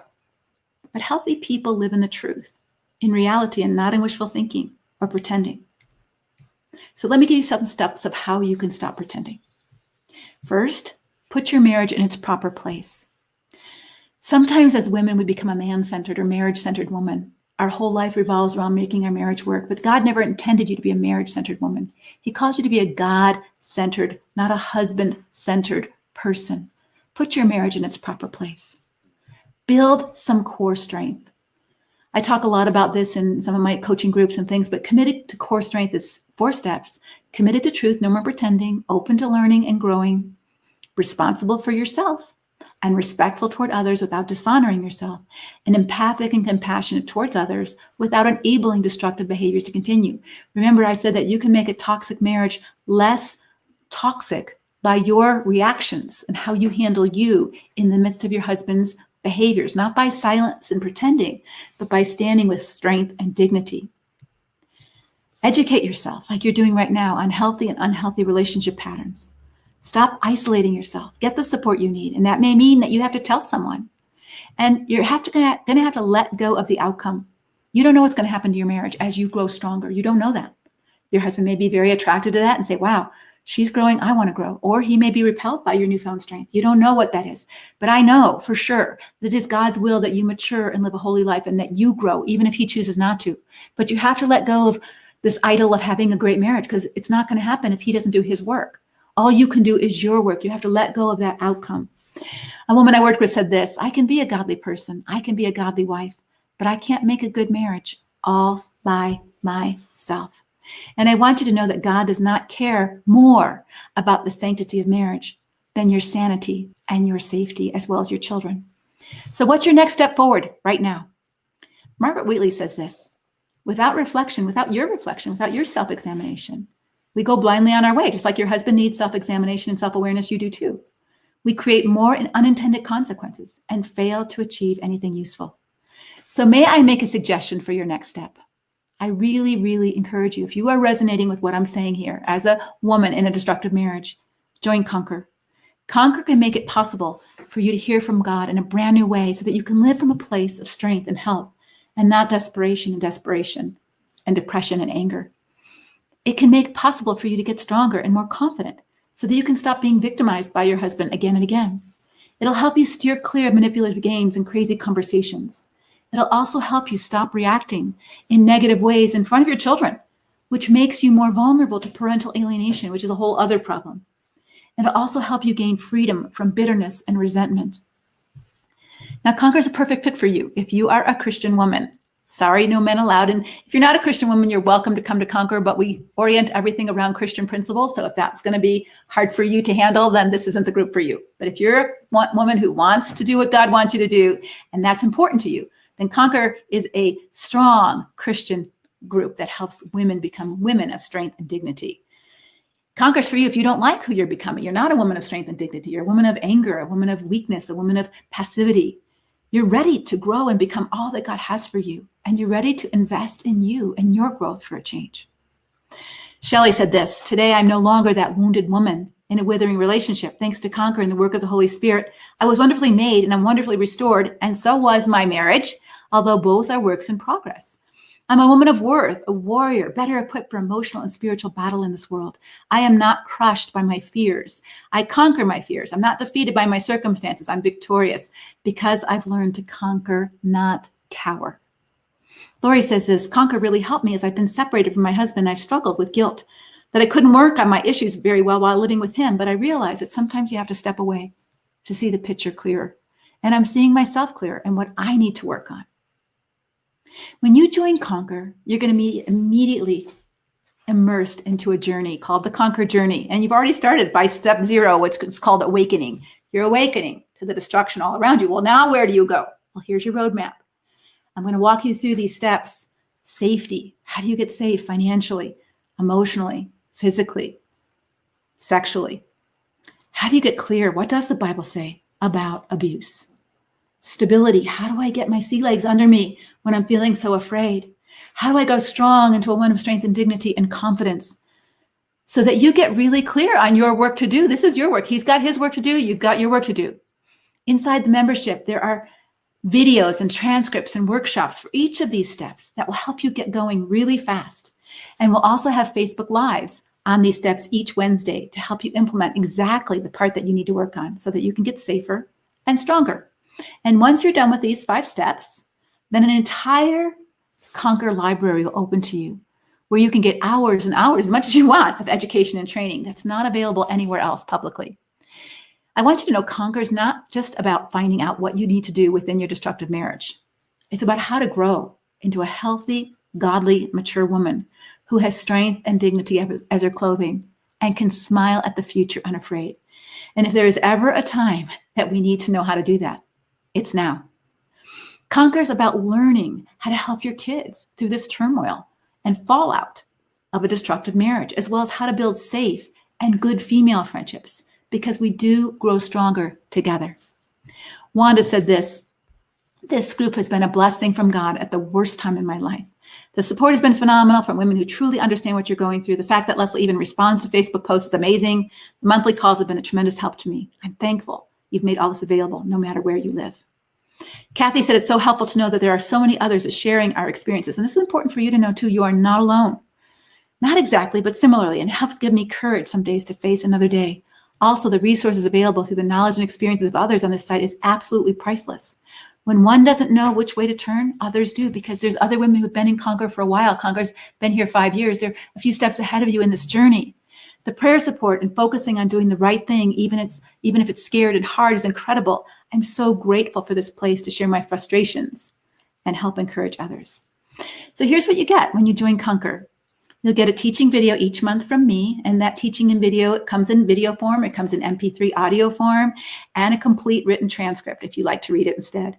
You'll also get a live implementations coaching session in our private Facebook page that will help you put into practice what you're learning. There's Facebook Lives that are only in our Secret Conquer Facebook page, and they're recorded so you can see them later if you can't make it live. We have 2 90-minute phone calls each month, and these are recorded so you can listen to them again. We have a weekly prayer session where our Conquer sisters pray together and pray for one another.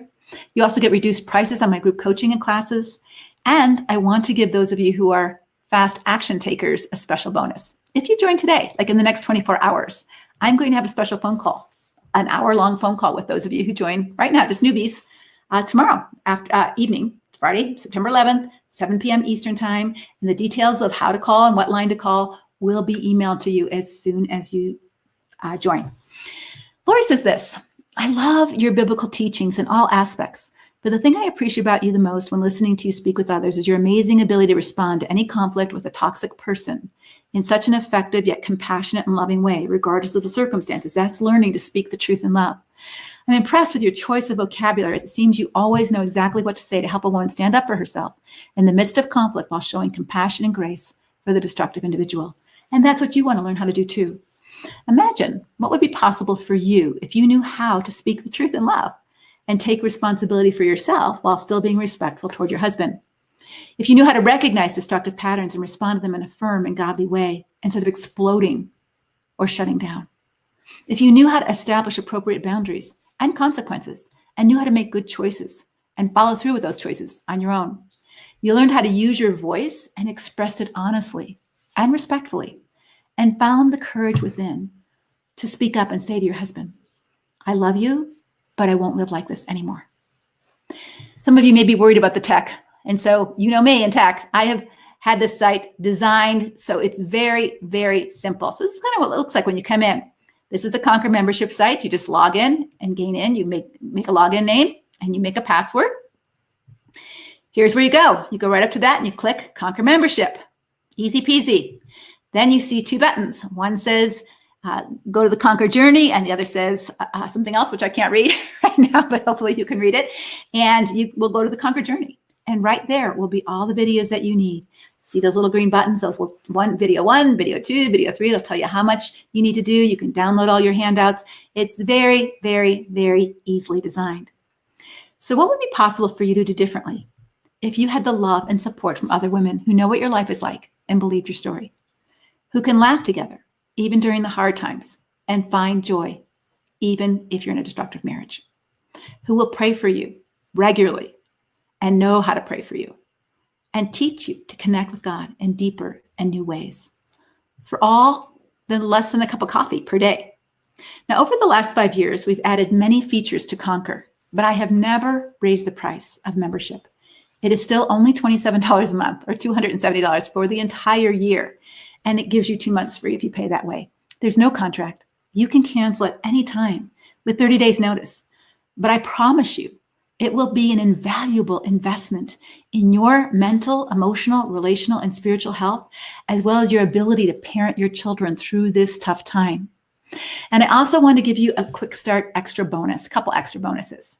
One is you're going to get just a big schedule, printable schedule of the Conquer Journey Facebook times and the dates for phone calls for the next 2 months. So you just have a paper version of it. For those of you who are more tech challenged and hate going back and forth to find out when things are, it'll all be right there. So you can easily transition into Conquer and be a part of everything. And it'll be all right there for you.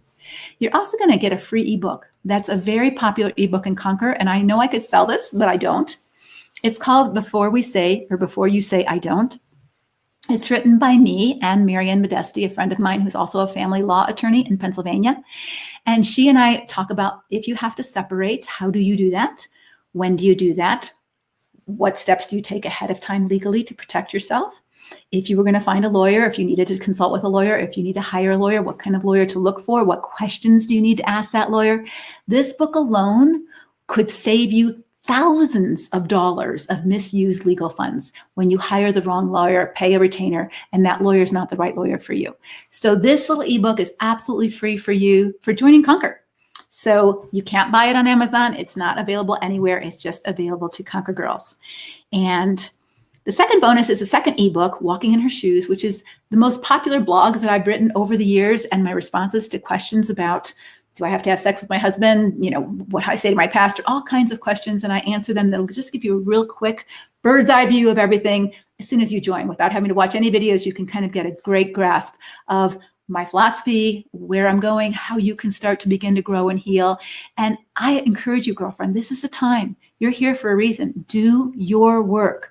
Because just like your husband has his work to do and you can't control that, but you must do your work. Stop trying to force him to do his work. As he sees you grow and mature and become a godly woman, that will say something. And oftentimes it says, I want some of that too. Sometimes not. And we'll talk about how to handle that in Conquer. But I want you to just listen to one more thing from C.S. Lewis.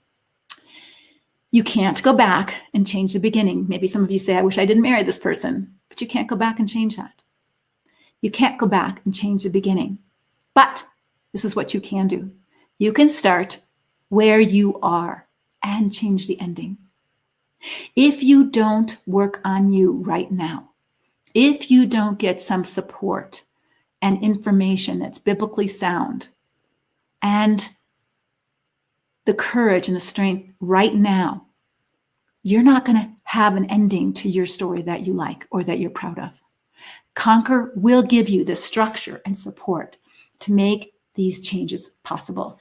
So if you're interested, you can begin your Conquer journey today, and we can be on a phone call tomorrow. Just click the link below and you'll get lots more information about Conquer. And there's actually a couple of videos of women in Conquer that will just share a little bit of their story with you, that you can begin to get more informed about whether this is a good fit for you or not. But I want to stop now. I know we were a little bit over, but I hope this has been helpful. Oh, and I promised you your free gifts. And so if you stay till the end, which you're here, so you did, you get a handout of all of the webinar answers. And you also get a test, a free test. Are you in a happy marriage? So those should be in the chat where you can download it now. And so please do that because you're still here. You get those things. And now I'm going to switch over to a live camera so I can answer your questions. So let me do that.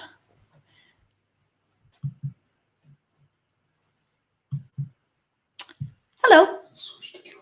Okay, I'm going to switch to Q&A over here. I think the dog has to go out, by the way. All right. Yep, I see. Okay, we're back. Let me get my glasses on because these are little tiny prints. My husband says that all the time. I have said we need counseling. He says he can't rely on counseling. It's about the two of us, but it's been going round and round in cycles. Oops, I don't think this is a question. Click on Q&A. Oh, click on Q&A. Hold on.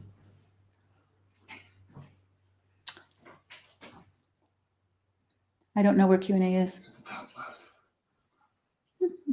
Oh, I see. Okay. Got it. All right. I can't stop reacting to husband's behavior, but my son gets anxiety and tries to fix it. If I try to explain to him that his reactions is giving his dad what he is actually expecting, my son responds that it is not right to accept it. How can I guide him?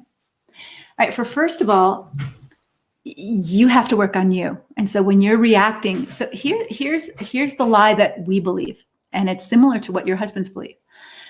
He will say he's reacting to you. He will say, "Oh, I'm reacting to you. You disrespected me, or you lied to me, or you didn't smile at me, or you didn't clean the house the way I wanted, or you." So I'm reacting to you. It's your fault that I acted this way because you didn't do something I wanted, right? This is the lie. We do this all the time. We don't take responsibility for our reactions. I'm not saying that he might be disappointed in you for those reasons, like most husbands are at times. I mean, who hasn't been disappointed in their spouse? That's just part of life, right? You've been married any length of time, your dinner's not going to be made, or you don't want to have sex, you don't have a good day, you gain 10 pounds, whatever it is. We're human beings. We're not perfect people, and we are going to disappoint each other. We're not going to do everything the other person wants. Does that give us permission then to react in a sinful way, especially ways that break trust and safety in the relationship? Cheat, lie, abuse, have an affair? No. So one is I would encourage you to do the work you need to do. If you need to join Conquer, I'd highly encourage you to do that. And do the work you need to do to stop reacting, because it's affecting your little boy. All right. Children get affected by seeing the tension in the home. Now, you can't fix your husband, but you can begin to model to your son, how do we handle this when we're in an oppressive situation, when we're in a destructive situation? How do we learn to handle ourselves? How do we learn to calm our bodies down? All of this information is in your Conquer site. We teach this a lot so that we don't get triggered easily. This is your work to do. It might be his work to do too, but you can't control his work, and Conquer isn't for men, right? So Conquer is for women, and you need to do your work so that you are equipped to help your son do his work, because your son needs to learn to calm himself down and not be the fixer of your marriage. He's starting to take ownership for your marriage, like something I have to do to fix mommy and daddy so I don't feel this way. He can't fix your marriage. Only you and your husband can fix your marriage, and you can't fix your marriage all by yourself. So here's where you need to get educated. You need to learn yourself how to not react to him in sinful ways that make the situation worse. So let's say your husband's a roaring fire in the house, all right? If you react to that fire by throwing gasoline on it, what happens? It only gets worse, right? It only gets worse. Now, I'm not saying roaring fire isn't dangerous. It's dangerous. It's not safe. You don't want to be there. You need to figure out how to handle that. But it's not by reacting with gasoline of your own, right? Nor is it by sitting in a corner hoping that you don't get killed by the smoke or the flames. So if your husband's a roaring fire, how do you need to handle that? That is what we talk about in the very first step of Conquer, the safety step. How do you begin to recognize you're not safe and to begin to develop a safety plan, whether it's a temporary safety plan, I've got to get out for a walk, I've got to go to the store and get out of this tension right now, and I'll take my little boy with me, or a permanent safety plan. I won't live like this. And you'll discern how to do that with specific steps in Conquer. All right, next question. This is timely, as I've been beating myself up because my husband blames me for his multiple affairs over our 40 years of marriage. I definitely want to work on me. Karen, I really encourage you for that, because it's so easy. Because here's the difference. Remember I talked about one of the first skills that you need to know, the arc of change, if you want to change, is that you have to accept responsibility, right? And you have to also be aware of yourself. So what a healthy person is they do those things. A healthy person is self-aware, and a healthy person accepts responsibility. But this is where Christian women who are relatively healthy become unhealthy, is they are self-aware enough that they're not a perfect wife, or they have made some mistakes, or maybe they, said no to their husband a couple times for sex. And so, they feel guilty about that. And now they're accepting responsibility for his choices, right? And so here's where we work in Conquer to help you clear all that up. And the next module after safety is clarity. And some of our Conquer girls have said, oh my gosh, I have gotten so much clarity. I finally understood that it's not my fault that he acts that way. Am I a perfect wife? No, I'll never be a perfect wife. Did I disappoint him? Yes. And be able to accept that without beating yourself up. But I didn't cause him to make the choices to cheat on me, just like I didn't cheat on him when he disappoints me, right? Those are personal choices. And if he does those out of his pain, then what's his work to do? He has to learn how to handle his pain without breaking trust and safety if he still wants a relationship, right? That's what we all have to do. That's part of maturity. That's part of maturity. We have to learn to handle our frustration. I mean, isn't that basically what we teach our children as moms? When your kid is frustrated that their baby sister took away their toy and they haul off and punch them in the head because you took my toy, don't we say, hey, your sister took your toy. You're right. You're angry, but you can't act that way. That's your responsibility to manage your temper. Well, she took my toy. I can hit her. No, you can't. But men who believe that, or even women who grow up and believe that you made me react this way because of the way no, you're responsible for you. And I've used this illustration a couple of times, and I'm going to use it here because I think it just paints a picture. It's a gross picture, but I'll paint. If your husband is yelling at you, and you're sitting there like a sitting duck, getting lectured and yelled at and yelled at and yelled at and yelled at. And then you get to a point where you can't take it anymore, right? And you say, you start screaming curse words at him or whatever you do, give him the finger, whatever you're going to do in a horrible way. Did he make you do that? No. You let yourself get to a place where you were worn down enough that you didn't have good internal boundaries. Okay, we're not limitless. So here's would be the illustration. Let's say he's lecturing you.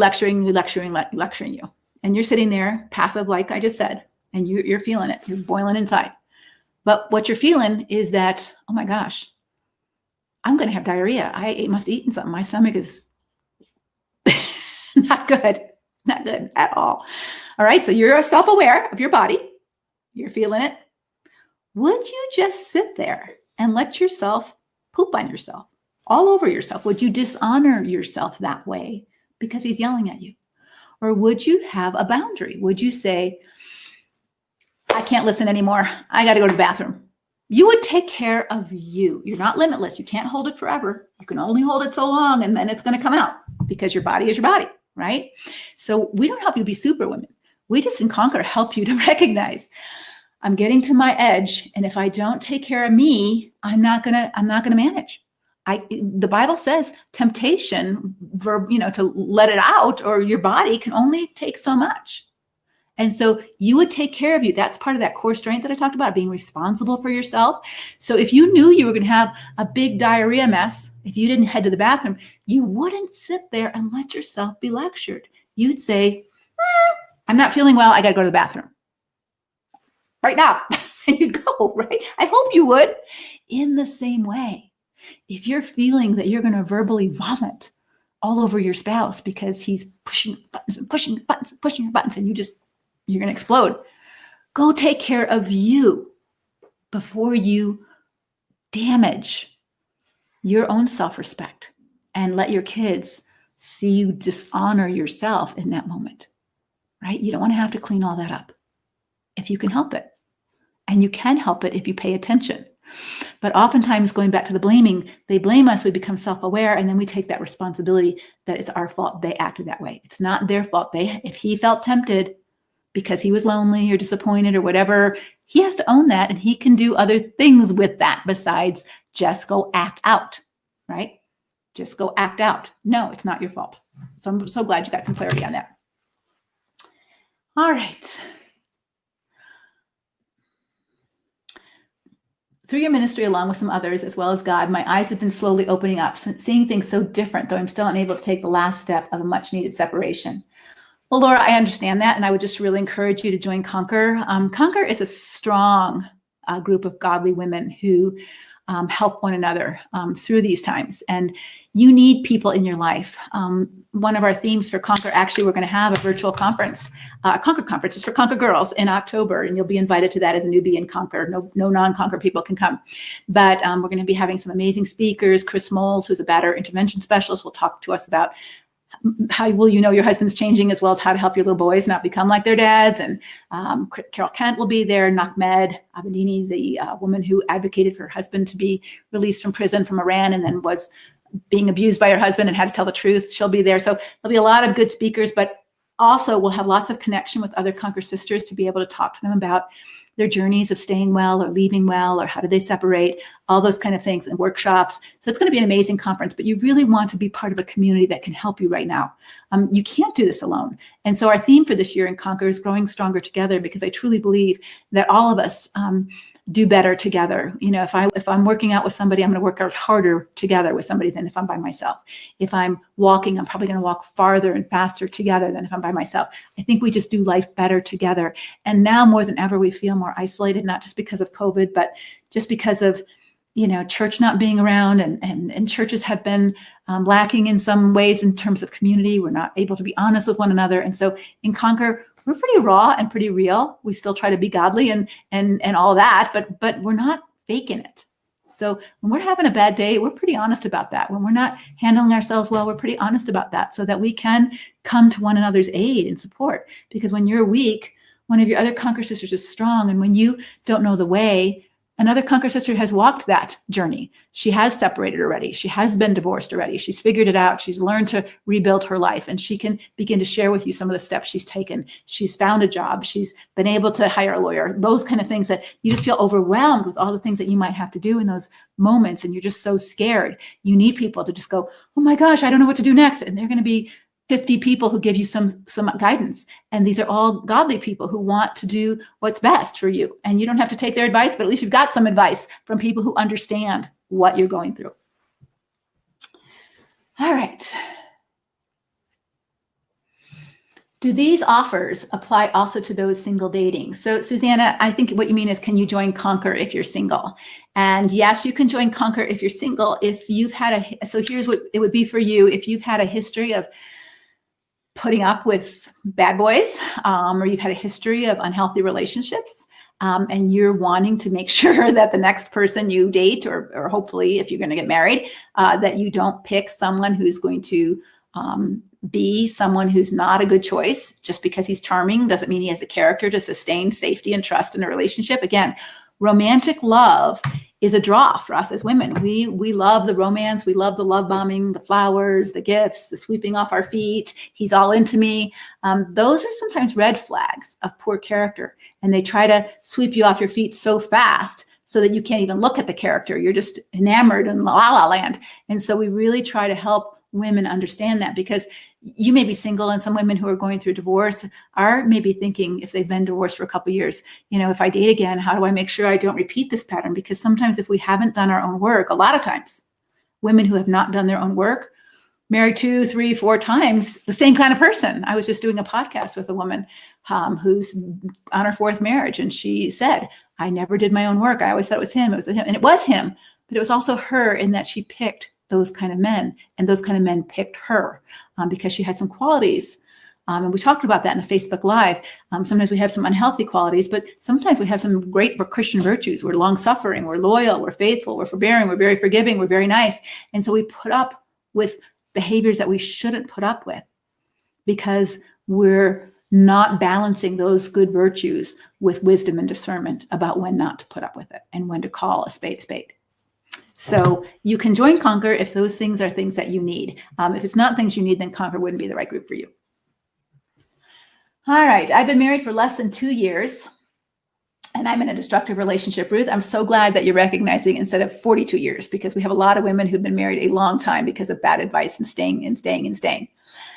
2 years. Let's see. My husband is acknowledging he needs to make some changes, but our church does not have the time or interest to help us. They know it's domestic violence. I feel overwhelmed how to support him, how to change. How to change, or should I just concentrate on strengthening my core? Well, here would be, so Ruth, there are, the church isn't equipped to help him, really. I mean, they can be accountable, they can be supportive, but they're not equipped to really do his work with him. So there are, batterer intervention specialists or batterer intervention groups. Every state has them. So you might want to look those up in your state. Call your local domestic violence shelter and ask who are good therapists for men who really want help. You can, Chris Moles, who's going to be at our Conquer conference in October, will be there. He is a pastor in West Virginia, and he does have a group for men who he does online. As long as there's no physical abuse, he'll work with them if they apply to his group, and he can only take so many, but that's an option. But your church isn't going to help you with all of this. You're going to have to take some ownership of how do I get the resources that I need? And he's going to have to take some ownership. If you had cancer, you wouldn't expect your church to fix this for you. All right. And so I think your church can be a great resource. When we went through something like that, our church was a great resource, but we still had to go to the doctor and pay big bills and drive for treatment and do whatever we had to do. So our church isn't going to rescue you out of this. And I think sometimes we have that expectation. So Ruth, I would encourage you that if you had cancer, your husband would seek a specialist. He would go for chemo. You would, if you were depressed because it was cancer, you would get help, or you had cancer too. So get help for you. Join Conquer, start there, kind of get a lay of the land, do your own work in terms of educating, getting support, getting connection, implementing some of the steps that you need to do to get stronger and saner and clearer, those 5 steps of the Conquer journey. Get a community around you. If your church is too busy, Conquer is a great community for you, not for your husband, for you. But then encourage him and be supportive, saying, hey, I'm all for you doing your work. I applaud that. You can be his encourager. You can be his helpmate. You just can't do his work. Just like someone who's a drug addict. You can be their enabler and you can, continue to lie for them. Or you can say, hey, I love you to pieces, but you can't live here. I don't trust you because you steal money from us to go buy drugs and you won't be accountable and you won't be clean. So I can't have you here because you're too dangerous, but I love you and I hope you get help. Here's some resources, or go, you're a smart person, go find your resources. Google's amazing and he can find some resources to get help. Don't depend on the church to do all of that for you. Even when I do training for churches, they are overwhelmed. I mean, a pastor can't be trained in domestic violence and, create sermons every week. They can be trained in how to recognize domestic violence. They can be trained what not to do, which is what I do, but they can't be trained in all the nuances of counseling. That takes years for counselors to get trained. Even people who graduate from most marriage and family counseling schools don't have any training in domestic violence counseling. So you have to look for some experts in this, just like you would if you had brain cancer or you had lung cancer. You would look for an expert. You wouldn't go to a general practitioner. So look for an expert in these things. Conquer is I'm considered an expert in this area. And my staff, we have people on staff, coaches and things that are on par with experts in this area, and get to people who know what they're doing that can help you make the changes you need to make so these patterns don't continue. I don't know if your marriage will make it because I don't know if he'll do his work.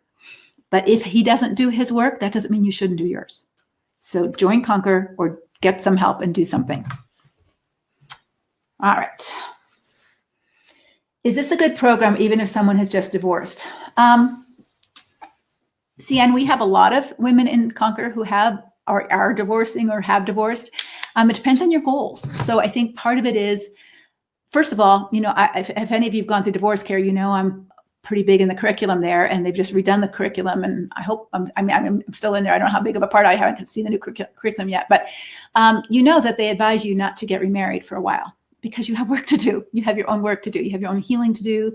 You have your own reflection to do about what went wrong in your marriage. What was your part in all of that? Maybe you were too passive. Maybe you were too enabling. Maybe you were too, afraid to speak up for yourself, all those kind of things. You have your work to do. So if that's what you want to do and do that work, that kind of work, Conquer is exactly for you. It's a great place to be.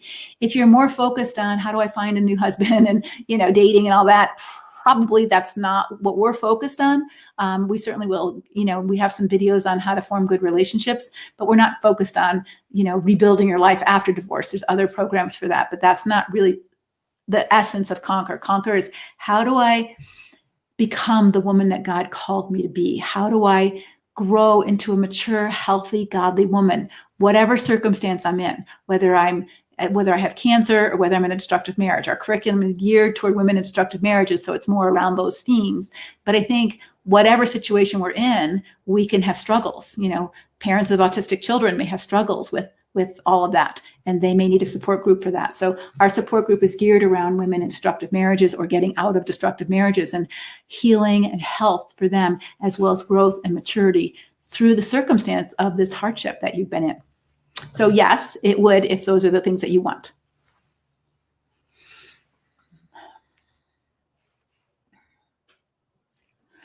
Let's see.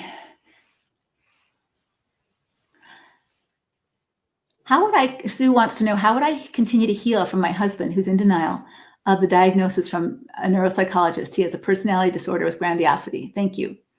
So I don't know what kind of healing you need. If he has a personality disorder with grandiosity, that's probably called narcissistic personality disorder. So narcissism, we all have some narcissism. Okay. So narcissism is, so this is a little bit more of a teaching, narcissism is on a continuum, just like codependency or unhealthiness is on a continuum. Narcissism is on a continuum, and we all have some narcissism.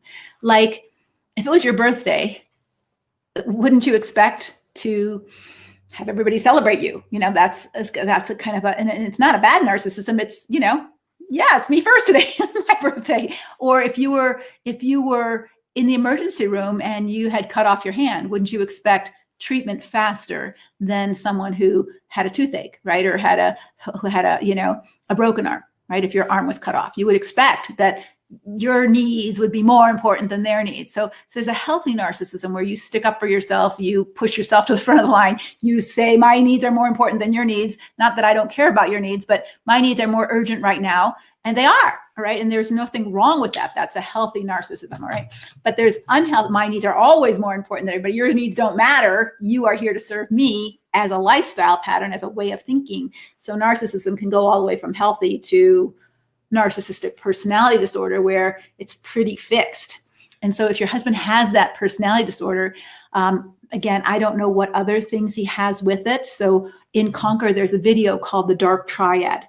And when there's three components of narcissism and lack of conscience, they have no conscience about what they do wrong. See, narcissists still can sometimes feel bad about what they do wrong if they get caught, right? They still can have some sort of conscience of right and wrong, moral center. But some narcissists have narcissism. I'm entitled, I'm special, I'm grandiose, I need all the attention. And I have no conscience about doing anything bad, and a lack of empathy for the harm I cause. In fact, I kind of like to see people suffer. When you have those three in a triangle, it's called the dark triad. And that's a real dangerous person to be around. You can't sustain a healthy, safe relationship with that. And so depending on where he is, and that would be something to talk about with the psychologist, whether or not you can stay well, which is what we talk about in Conquer. But for you, I would ask you to ask yourself, what do I need to be strong? What do I lack in my character and in my self-care? That's part of my healthy maturity. Do I know how to set boundaries, and do I set them? Am I able to say no to my narcissistic husband? Am I able to tolerate his disapproval and disappointment without caving in and, okay, I'll do what you want because I can't stand how they're, upset with me. If you can't stand someone being upset with you, then you can't be a mature human being, right? The truth is, people are going to be upset with you. People are going to be upset with me if I can't answer everybody's questions. Your kids are going to be upset with you when you say they can't watch any more video games. People get upset with you. Even when you do the right thing, people get upset with you. We see this in our culture, right? So you can't possibly please everybody. So part of maturity is learning to tolerate and be okay. Not that you like it, but people are upset with you. It doesn't mean that you're wrong or that you need to change your mind or cater to them so they're not upset with you. In fact, if that's what you're doing, then that's your work to do to get healthier, right? So if you're an unhealthy people pleaser, or you can't tolerate anybody else's upsetness with you, or you don't know how to stand up for yourself, or you can't make your own decisions, or you're not allowed to, how do you learn to be your own person? Because a narcissist, when you're in a relationship with a narcissist, you're not allowed to be a person. They're the only shining light in the room, and you're to revolve yourself around, flashing the light on them to make sure that they're wonderful, right? And if you don't do that, if you have your own needs or you want to go do something else and you take the flashlight off them, they're going to be mad at you. Well, can you tolerate that? Can you do that? Can you say, hey, I'm a person too, and I got to go do this, or this is important to me? He's not going to like it, but can you do that? That's your work to do. Okay, that's your work to heal and to grow and to do that, whether you stay with him or not. Because if you don't stay with him and you still don't do your work, guess what? You'll be attracted to another narcissist, and another narcissist will be attracted to you. This is an interesting teaching. So, and we do a lot of short little videos every month. I teach something, but here's a quick one. Just like we do on the Facebook Lives. If you think about a ruler, like think about this horizontal ruler, and zeros in the middle, okay? And then you've got 1, 2, 3 over here, and you've got -1, -2, -3 over here. So that's your ruler. If you think about this as a healthy person, okay? So healthy would be 0, -1, 0, +1. That would be that circle of in the middle is healthy, meaning you have a healthy sense of self. You can be self-aware, you care about your own needs, and you care about someone else's needs. Like Philippians 2 says, do not merely think of your own needs, but also think of the needs of others. Or don't think more highly of yourself than you ought to in Romans 12, 1. So that's the healthy person, that you have a healthy sense of yourself and a healthy sense of others. But unhealthy people can be at extremes. So a narcissist would be way over on the 3 side of unhealthy, it's all about me, grandiosity, right? But an unhealthy person on this side can be all about -3. It's all about him. It's all about making other people happy. It's all about fixing everybody's life. I have no self. One of the definitions of codependency by Terry Kellogg, which I think is one of the best definitions of codependency, is not the wrong relationship with someone else. It's having an absence of a relationship with yourself. Okay, so let's say you're married to a narcissist who's a number 3 over here, and you're a -3 over here, and your whole life has been, revolving around making everybody happy and doing for them, and you have no life. You're not a person. You're an object that serves everybody else, right?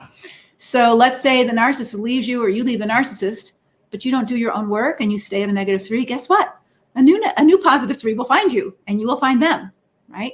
So your goal in doing your work and conquer, you can't change him. He has to change him.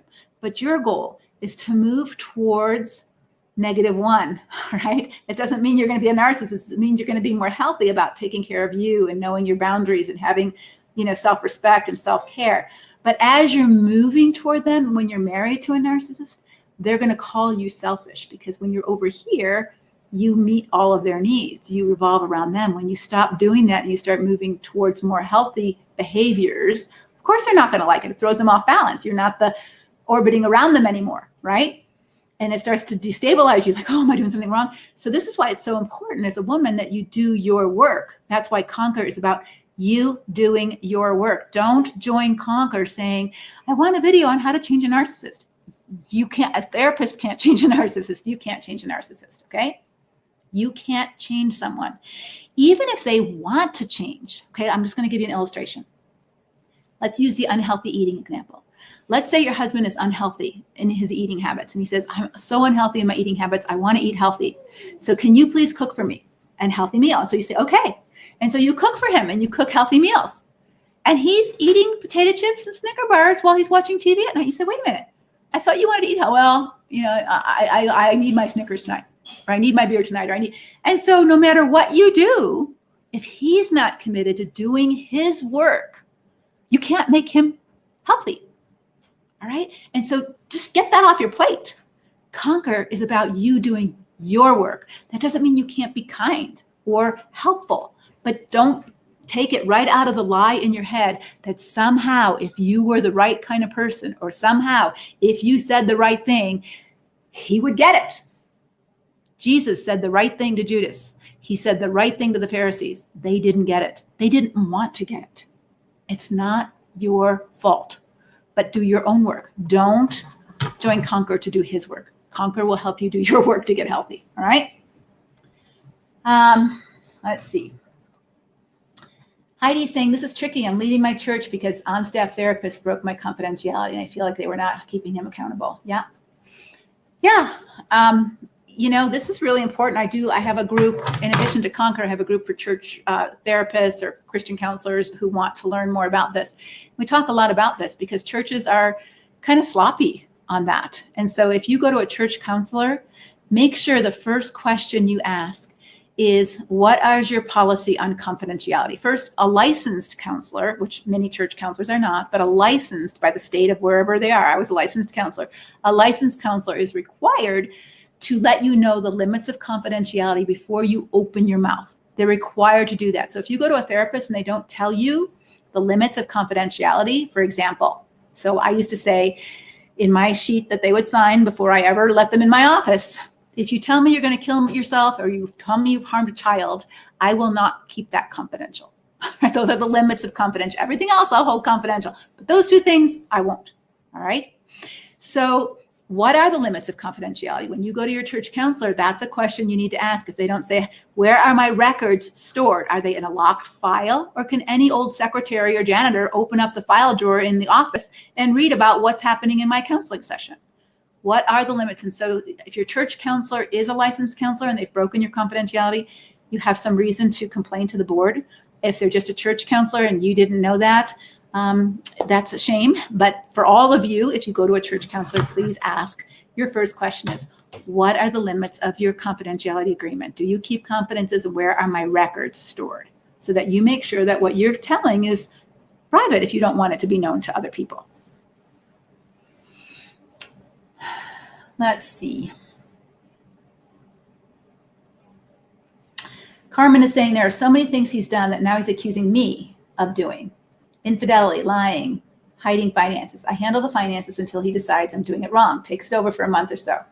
Then he decides he doesn't want the responsibility. He decided a few months ago he was going to open his own account and separate the finances, accusing me of hoarding. Now that they're separated, he still berates me over how I'm handling it. How do you begin to prove that you're not doing the things you're being accused of? I'm tired of trying to prove not doing what he's accusing me of. I'm so tired. Okay, Carmen. So here's the deal. In a healthy relationship, when someone accuses you of something, because it happens, again, we're married to sinners, we misunderstand, someone accuses you of something or someone questions you of something, then you explain. You say, well, no, I didn't do it this way. Here's this thing I did. Here's the facts. Here's the information. Here's the accounts. I didn't do that. Oh, okay, I misunderstood, right? So there's an opportunity to explain or defend yourself or justify why you thought this was a good decision. There's an opportunity to have a dialogue about that. Oftentimes with the destructive individuals, there is no dialogue. We see this on TV all the time. There's no dialogue between the Republicans and Democrats anymore, are there? There's no dialogue at all. There's just accusations, judgments, lies, just attacks. So when you're in that kind of relationship, and actually watching TV is really helpful right now because you can see gaslighting and you can see destructive relationships right before you in the way that people are treating each other and the way that they're reframing the storyline to suit their own narrative. Both sides are doing it. And so you can be really educated just by watching how they're doing and what they're doing. But when you're in a situation like that, so that every time you try to explain or every time you try to show or you try to defend why you did what you did or whatever, there's no listening. They just twist it into a different version of the same story, right?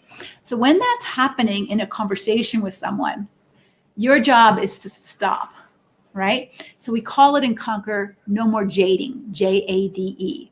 No more justifying, no more arguing, no more defending, no more explaining. There's nothing wrong with justifying, arguing, defending, and explaining in a healthy relationship because it's helpful in an argument or in a conflict to justify, argue, defend, and explain so that you can get clarity, right? There's no problem with that. But with an unhealthy person and you try to do that, and then what you explained gets twisted, or what you defended gets rewritten in a different story, or when you try to explain your point of view, it gets distorted, right? You understand right then and right there, end conversation, do not continue, because it's going nowhere. And it's like recognizing, oh my gosh, I'm going to explode because everything I say is just being twisted into a lie, right? And watch it on TV. It happens all the time right now. And you can see it happening and you're like, oh my gosh, this is craziness. And it is. But when you live with someone like that, just understand there are limits and you can't have a decent, constructive conversation with a person who does that to you. So we call it stop jading. Don't participate. Just say, here's what you can say. And we talk a lot about this in Conquer, how to say the right thing. So here's what you can say. I understand that I'm not going to change your mind. And you'll just have to believe what you're going to believe because I don't have any power to change your thinking. And you don't. You see, we have influence to change each other's thinking. Like I'm trying to influence you in some ways of saying, hey, this is what's going on. This is what maybe you need to do. You think for yourself, though. I'm not pressuring you or anything like that. We do try to influence each other. We try to, persuade each other. We're talking to each other. I think this is good for you. I think this would be helpful for you, back and forth in a healthy relationship. But when you're in an unhealthy relationship with someone, you can't change someone. Even Jesus took Judas off after the Lord's Supper, after he showed him the full extent of his love. He tried to talk to him about what he was about to do. Judas didn't want to be influenced. He didn't want to be persuaded. He didn't want to hear it, right? And so please don't put that pressure on yourself. If only I say it right, they'll get it. And so you keep knocking your head against the wall, and it's a brick wall. You aren't going to, and then what's going to happen is you're going to get so worn out, you're going to start reacting, and then you look like a mutual abuser, especially to the people helpers. All right. So don't go there. So one of the things I teach in Conquer is two things. One is I'll teach you information so that you can get clarity, which is really important. But I also teach you strategy. Like, why do you do certain things and why don't you do certain things? Because certain things in a healthy relationship would be perfectly normal, but in an unhealthy relationship, it's not. And Jesus kind of tells us this in, I think it's Matthew 7, where he says, don't judge others. Take the log out of your own eye before you take the speck out of someone else's eye. And then he goes on, as he says some other things, he goes, don't keep casting your pearls before swine, right? Lest they trample them. Right. And so sometimes we keep trying to get someone to get it. We keep casting our pearls, our very essence, our feelings, our needs, our wants, our desires, our hurts before someone who just keeps trampling them, keeps mocking us, keeps hurting us with it, turning it back on us. Don't keep doing that, Jesus says. Stop it. You're hurting yourself. You have precious pearls. If someone doesn't want them or value them, don't keep giving them to them. All right. Stop it. And that's part of the strategic of when do I do what? We teach and Conquer. How do I say things? When do I say things? When do I not say things? How do I get clear on those things? How do I make good decisions? Those kind of things in Conquer. All right. I have been in a verbally, emotionally, and spiritually abusive marriage for 7 years, tried so much to make the marriage work. I told pastors, told family, told my husband's church friends to talk to my husband, but he never listened. Okay. That's the first red flag, that he's not teachable. He's not willing, right? He's not humble. I even became reactive before I learned that was wrong and started walking core. But my husband became more abusive. He blamed me for his actions, all the problems in the marriage. He even started telling our 2 children lies about me. If I don't do what he wants, he separates the children from me. I finally got frustrated and filed for divorce. After serving him the process, he apologized, begged, then told the pastor and family members to ask me to withdraw the process as he had apologized. I refused. And he and these people are telling me I am stubborn and I'm going against God. I have been accused of not forgiving. As I begin to grow, even lovingly and respectfully, to stop the abuse, am I wrong to not withdraw the process and to allow settlement? I would say no. I know we have some pastoral people helpers on the call, so I'm really glad on the webinar. I don't know if they're here for the Q&A, but this is a big mistake that they make. That here you've got this, pattern, history, all these years of abuse, financially, all the types of abuse. And finally, she's put her boundary down. Nope, I'm not. And this is what I talked about, this third lie that is in the entitlement mindset. She puts her boundary down. I'm not living like this anymore. I'm filing for divorce. I need peace, right? And now all of a sudden he's sorry. Why wasn't he sorry 7 years ago? Maybe he's sorry because he doesn't want to lose his money through a financial settlement.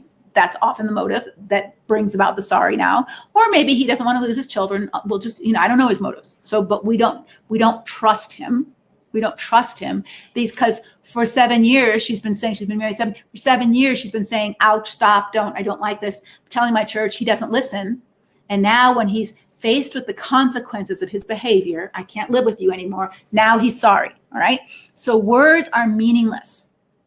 The fact that he's still alienating your kids, or the fact that he's still telling you now that you're wrong, shows it'd be like saying, this is what it's like. I crashed my car into the church in the parking lot at the grocery store. I said I was sorry. Why would you possibly take me to court for payment? Oh my gosh, what kind of Christian are you? You're an evil person. It's like, oh, you make me pay consequences? I said I was sorry. You're the unforgiving one, right? It's that twisting of reality. And so, and the churches are kind of bad at this. They're just not savvy in the manipulator's tactics. And so it's really important for you to stay strong, but calm. And here's what you can say. I hope you are sorry, but I will only be able to trust that through your actions. And right now, your actions still tell me that you feel pretty entitled, that you feel entitled to accuse and attack me of being unforgiving. I forgive you. I don't trust you. And because I don't trust you, I can't reconcile with you or trust you to drop this. I can't trust you to drop this proceeding. But I will see you over the next years in care of our children and care of, the way that you treat me and the way that you treat others. And if you truly are sorry, I will be grateful for that.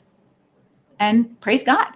So here's where you can be gracious. I hope you are sorry. And I will see that through your behaviors. But right now, your behaviors indicate to me that you still feel pretty entitled. And you're still trying to control me by telling me I'm forgiving. I'm the hard-hearted one. Remember I told you that third lie in the webinar? That I'm entitled to instant forgiveness and reconciliation without having to show you I'm different. And if you start putting boundaries or consequences to get stronger, now I'm going to call you the bad person. I'm going to start accusing you of abuse. And the churches do the same thing. So here you've got the victim and you've got the villain. We'll just use those two words. You've got the victim and the villain. And the victim, the church feels all sorry for the victim until the villain starts manipulating. And they say, oh my gosh, I'm so sorry. She's right. I should have never done that.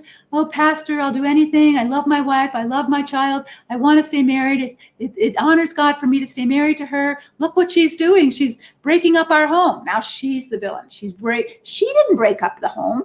He broke up the home. He broke trust. But he's not owning that. I'm sorry. I want her back. Now she's breaking up. No, she's not breaking up the home. She's just calling a spade a spade. But now she's unforgiving. She's not willing to take me back. And now she's being called the villain because she's hard-hearted. She's unforgiving. She's stubborn. And he, the villain, has become the victim. It is a crazy making scene, and it happens every single day in churches everywhere. And so just be mindful of that. And don't let that throw you off course. Here's what you can say. And we talk a lot about this in Conquer and just how to say things. You can say to your church, and I don't know who you, so this might not be true. So only say it if it's true. I am not hard-hearted.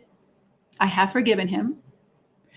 But the Bible tells me in Proverbs, above all else, guard your heart, for it is the wellspring of life. So I am guarding my heart against his deceptions and lies, which he's told me for 7 years. So the fact that I don't believe him is true. I don't believe his confession. I don't believe his repentance because it still smacks of entitlement and manipulation. So until I see the fruit of repentance over time, I will not trust him, nor do I want to reconcile with him.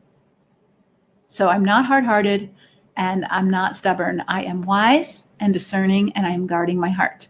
And even if you just say that out loud for your benefit, the other people may disagree with you, including your pastor.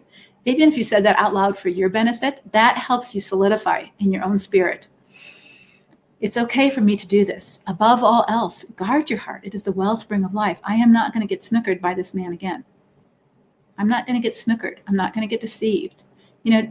Paul tells us, and not Paul, whoever wrote the book of Hebrews, might have been Paul, but Hebrews tells us that one of the marks of maturity is that you have learned to discern good from evil. They have their senses trained that they can discern good from evil. Well, first of all, if evil was so easy to discern, you wouldn't need to learn how to do that in maturity, right? But evil masquerades as light. And so we do need to discern. And so for you to gain discernment and call a spade and say, he has been wicked for 7 years, and he's still demonstrating a lot of wicked characteristics, including selfishness and entitlement and pressuring me to do what he wants and calling me names when I don't do what he wants. That doesn't sound like repentance to me. I'm going to guard my heart and be wise and discerning here. And don't feel guilty about it at all. But people helpers just sometimes don't see that. All right. Autistic husband takes much longer to go through these steps. Life is full of jobs, 6 small kids. Do these steps still apply? There is some support groups. I would encourage you to look for the book in Amazon. This is a really interesting book, and you don't even have to get the book. Just read the summary of the stuff in his in the Amazon, like the how he writes the forward. It's called the Journal of Best Practices. I'm sure you've heard of it. It's written by an autistic man who was not a Christian that I know of, was confronted by his wife with, I think you're autistic. And he said, really? And so they took this test, and he talks about, so here she gives him feedback. And I talked about that old history, new history. So there's old history of how he was. He was not aware of his autism. He thought he was normal, right? She gives him feedback. I think you're autistic. Let's take this test. He scored very high, right? So then what happens? First of all, we see, he talks about this in the Amazon review. So just go to the Journal of Best Practices. You see humility, teachableness, empathy. Oh my gosh, this must drive her crazy. I can see this is putting her through. I see this is putting other people through this. Okay, it didn't change his autism. You see, autism is a brain problem, just like bipolar, right? But there's mental health issues, or there's neurological issues, and then there's also character issues. And character issues: pride, stubbornness, unwillingness to listen, foolishness, unwilling to be taught, hard-heartedness. Those are not mental health issues. Those are character issues. And I've met people who have bipolar who are the kindest, most self-sacrificial, humblest people. If they get in a manic episode, they do act nutty, they for sure, and they sometimes are dangerous and they do some harm.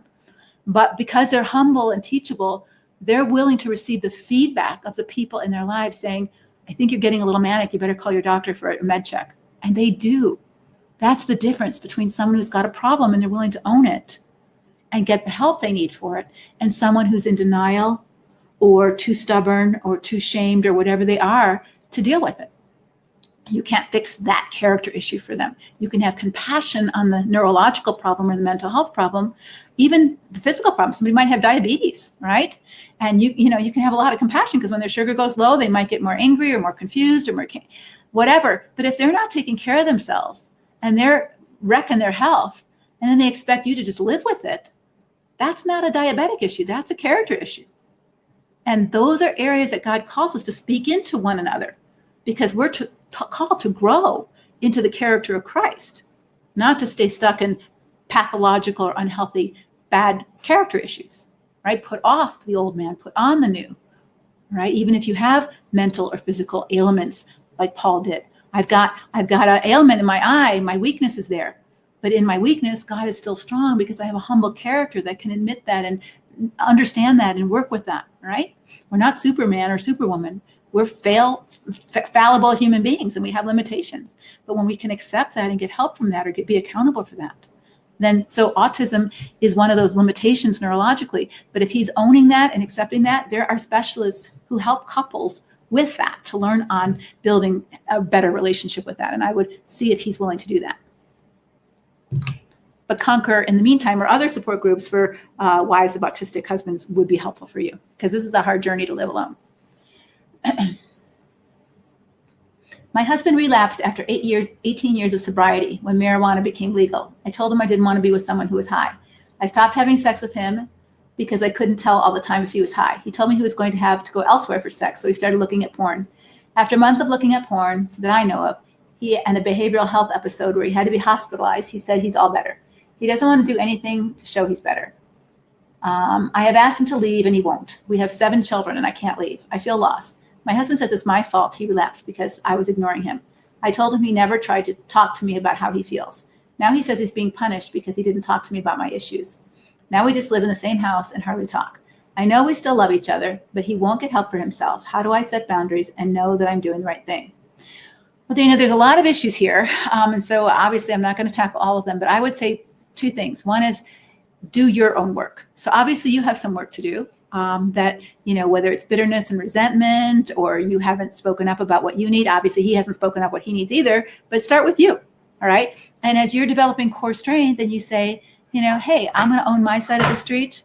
There's things that I may have done to contribute to your unhappiness. There's things that you've done that's contributed to my unhappiness. And we both haven't handled that very well. So I'm going to own my side of the street and I'm going to work on me. And I hope you work on you, because I don't know if we can fix this if I only work on me. I think you need to work on you too. However you work on you is your decision as an adult, but I'm going to work on me. I'm going to go for therapy, or I'm going to join Conquer. I'm going to work on me, and then do that. and do your own work. And every time he pressures you or kind of says this, you can say, no, you're right. Our marriage isn't a mess. I think we still love each other. And so I hope we can fix this, but I don't know how to fix your part of the street. I'm just working on my side of the street. So I think here's where we can be loving and compassionate and say, you're right. Things are a mess around here. And, it's just like if your house was all broken down. All right. Yeah, things are a mess around here. And I can do my part. I can, the things I know how to do. I can clean the dishes. I can mow the lawn. I can, look on YouTube and figure out how to, scrape wallpaper off the wall, whatever.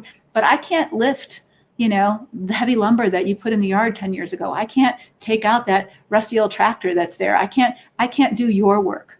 And so our house is never going to be put together unless we both do our work. Right. And so I think this is where we can say this without judging and condemning, but own our own work, do our own work, show the fruit of our own work, just like we want them to do. We want them to show us the fruit of our work, their work, right? So let's do our work and show our work and then see what happens. I mean, if your husband, let's just reverse it for a minute. If your husband said, hey, I'm going to do my work. I don't know whether you're going to stay married to me or not, but I'm going to go my work. And let's say he goes to AA or he goes to NA for his, relapse. And then he goes to Celebrate Recovery and he goes to individual therapy and he has a support person, an accountability person. You begin to see a different man at home. He's paying the bills on time. He's playing with the children. He's building some new history, right? You tell him, hey, you look a little drunk tonight. Are you? No, I don't know what you're talking about.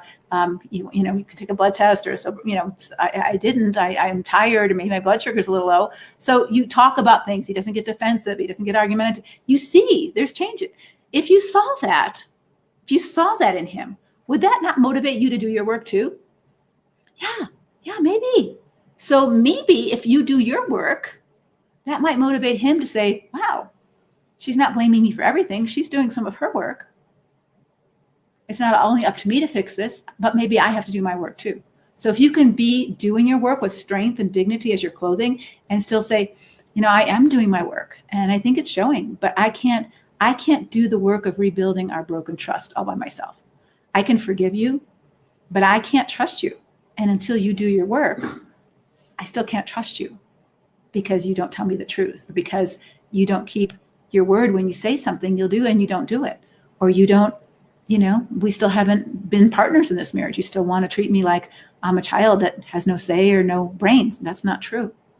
All right. So if you want to keep doing that, I don't know how to fix this. I don't know how to fix this. Those are the words that we talk about a lot in Conquer to help you to stay clear. And sometimes there's a point in time where they're not doing their work. And not only are they not doing their work, they're dangerous and scary and harmful to you. And you can't do your work because you're so beaten down, right? So if you need a cancer treatment or whatever, and he's not letting you get your chemo and he's, beating you down and he gives you no money, you can't do your work, right? So you might have to separate in order to do your work because there's such turmoil and danger and toxicity in that environment. Just like if you had a house that had a broken gas main and it was leaking carbon dioxide or into your house, you wouldn't stay there and say, well, God will protect me. You're going to say, I got to get out of Dodge because this is toxic to me.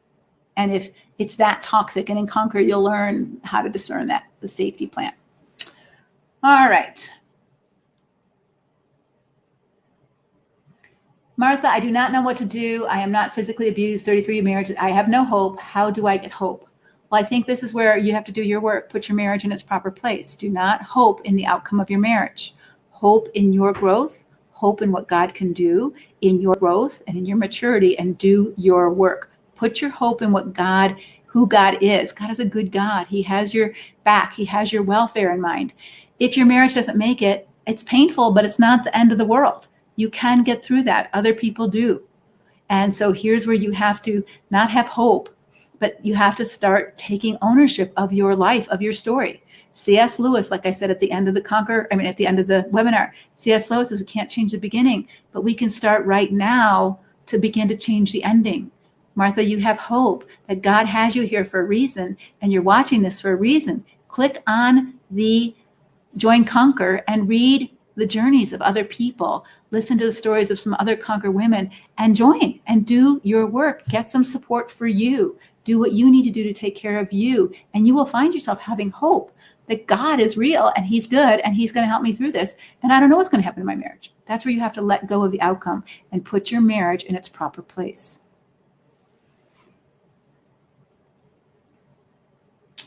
All right.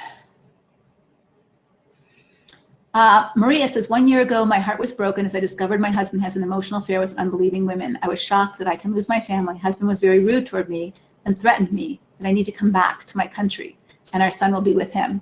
I prayed hard and God intervened, but I myself have gone through psychological trauma, experienced grief cycles, emotional numbness, and depression. He is faithful now, but still have problems with boundaries, and we are still not close.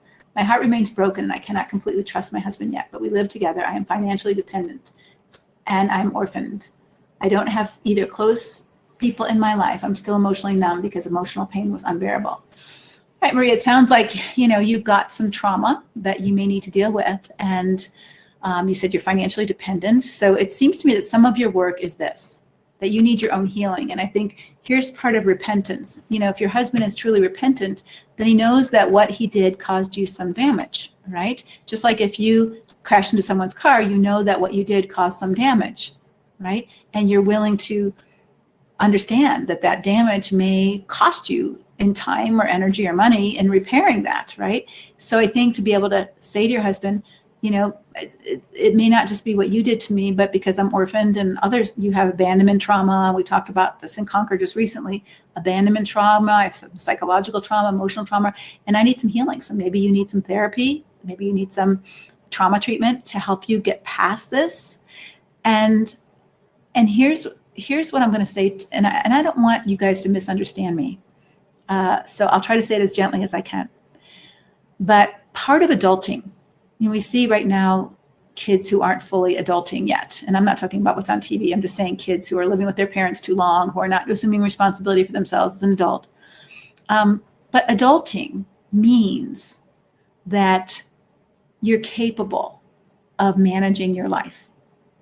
And so as a woman, it's really important that part of you learn the areas in your life that you're not capable of managing right now, or your husband learned that too. Husbands and wives sometimes get married young and they're not fully adults. They're not fully mature. In fact, we're never fully mature. I'm not the same person in my 60s as I was in my 40s, all right? So if you're not maturing through your lifespan, there's something wrong, right? There's something wrong with you. And so I would say that right now your work isn't so much about your marriage, it's about you. And you need some healing and you need some growth. And I would say that part of your healing has to do with some childhood stuff, with abandonment, if you're an orphan or whatever happened with your parents. And also now your husband kind of abandoned you emotionally when he went out with this other woman. So it repeated that trauma. And you need some help for that professionally. And so I would take some time to do that. And also, it may be that as a child, if you were an orphan, you were dependent and there was nobody there to take care of you in a good way. But you've stayed dependent. Now you're a grown-up, but inside you still feel like a dependent child. And so I would encourage you to do the work that you need to do to finish growing into adulthood so that you're capable. And here's the thing, women, and some of you are from different countries and we all have different laws in our countries, but in the United States, but in other countries too, a lot of women have to work, even if you have children. It's just how the economics are these days. And it's imperative that you prepare yourself to have to work. You may not want to, you would prefer to stay home and be a mom. I get that. I had a chance to do that for a few years. I didn't do it for long, but I did it for a few years. And if you have that opportunity, it's a wonderful thing. It's a wonderful thing. So please don't hear me disparage that. But part of being an adult is not having to have someone take care of you, right? Because that's what you did as a child. So when you get married, you have two adults getting married, and there is some taking care of each other, but not in a dependent way that I can't take care of myself if my spouse died or divorced me. I can take care of myself because I'm an adult. But if I choose to get married and, put my career on hold for a few years because my kids are little or whatever, that's fine. But make sure that you're capable. So I would say another goal for you is to begin to ask for some help in maturing into that adulting so that you're not so dependent. Because when you're dependent on someone to take care of you and they don't do a good job of that, whether they don't take care of you emotionally, they don't take care of you financially, they don't take care of you, caring wise, you're pretty vulnerable to them, right? So you can't really set some good boundaries or consequences like, hey, I'm not living like this, when you are afraid to step out because you don't know how to take care of yourself. Right? So part of your work to do is be fully capable of taking care of yourself so that you're not arm twisted into staying in a captive situation because you don't know how to live without this person, right? And so it sounds like you have some healing to do and some work to do. And I would encourage you that that's part of your work. And then when you get healthier, to approach your husband about repairing your marriage, okay?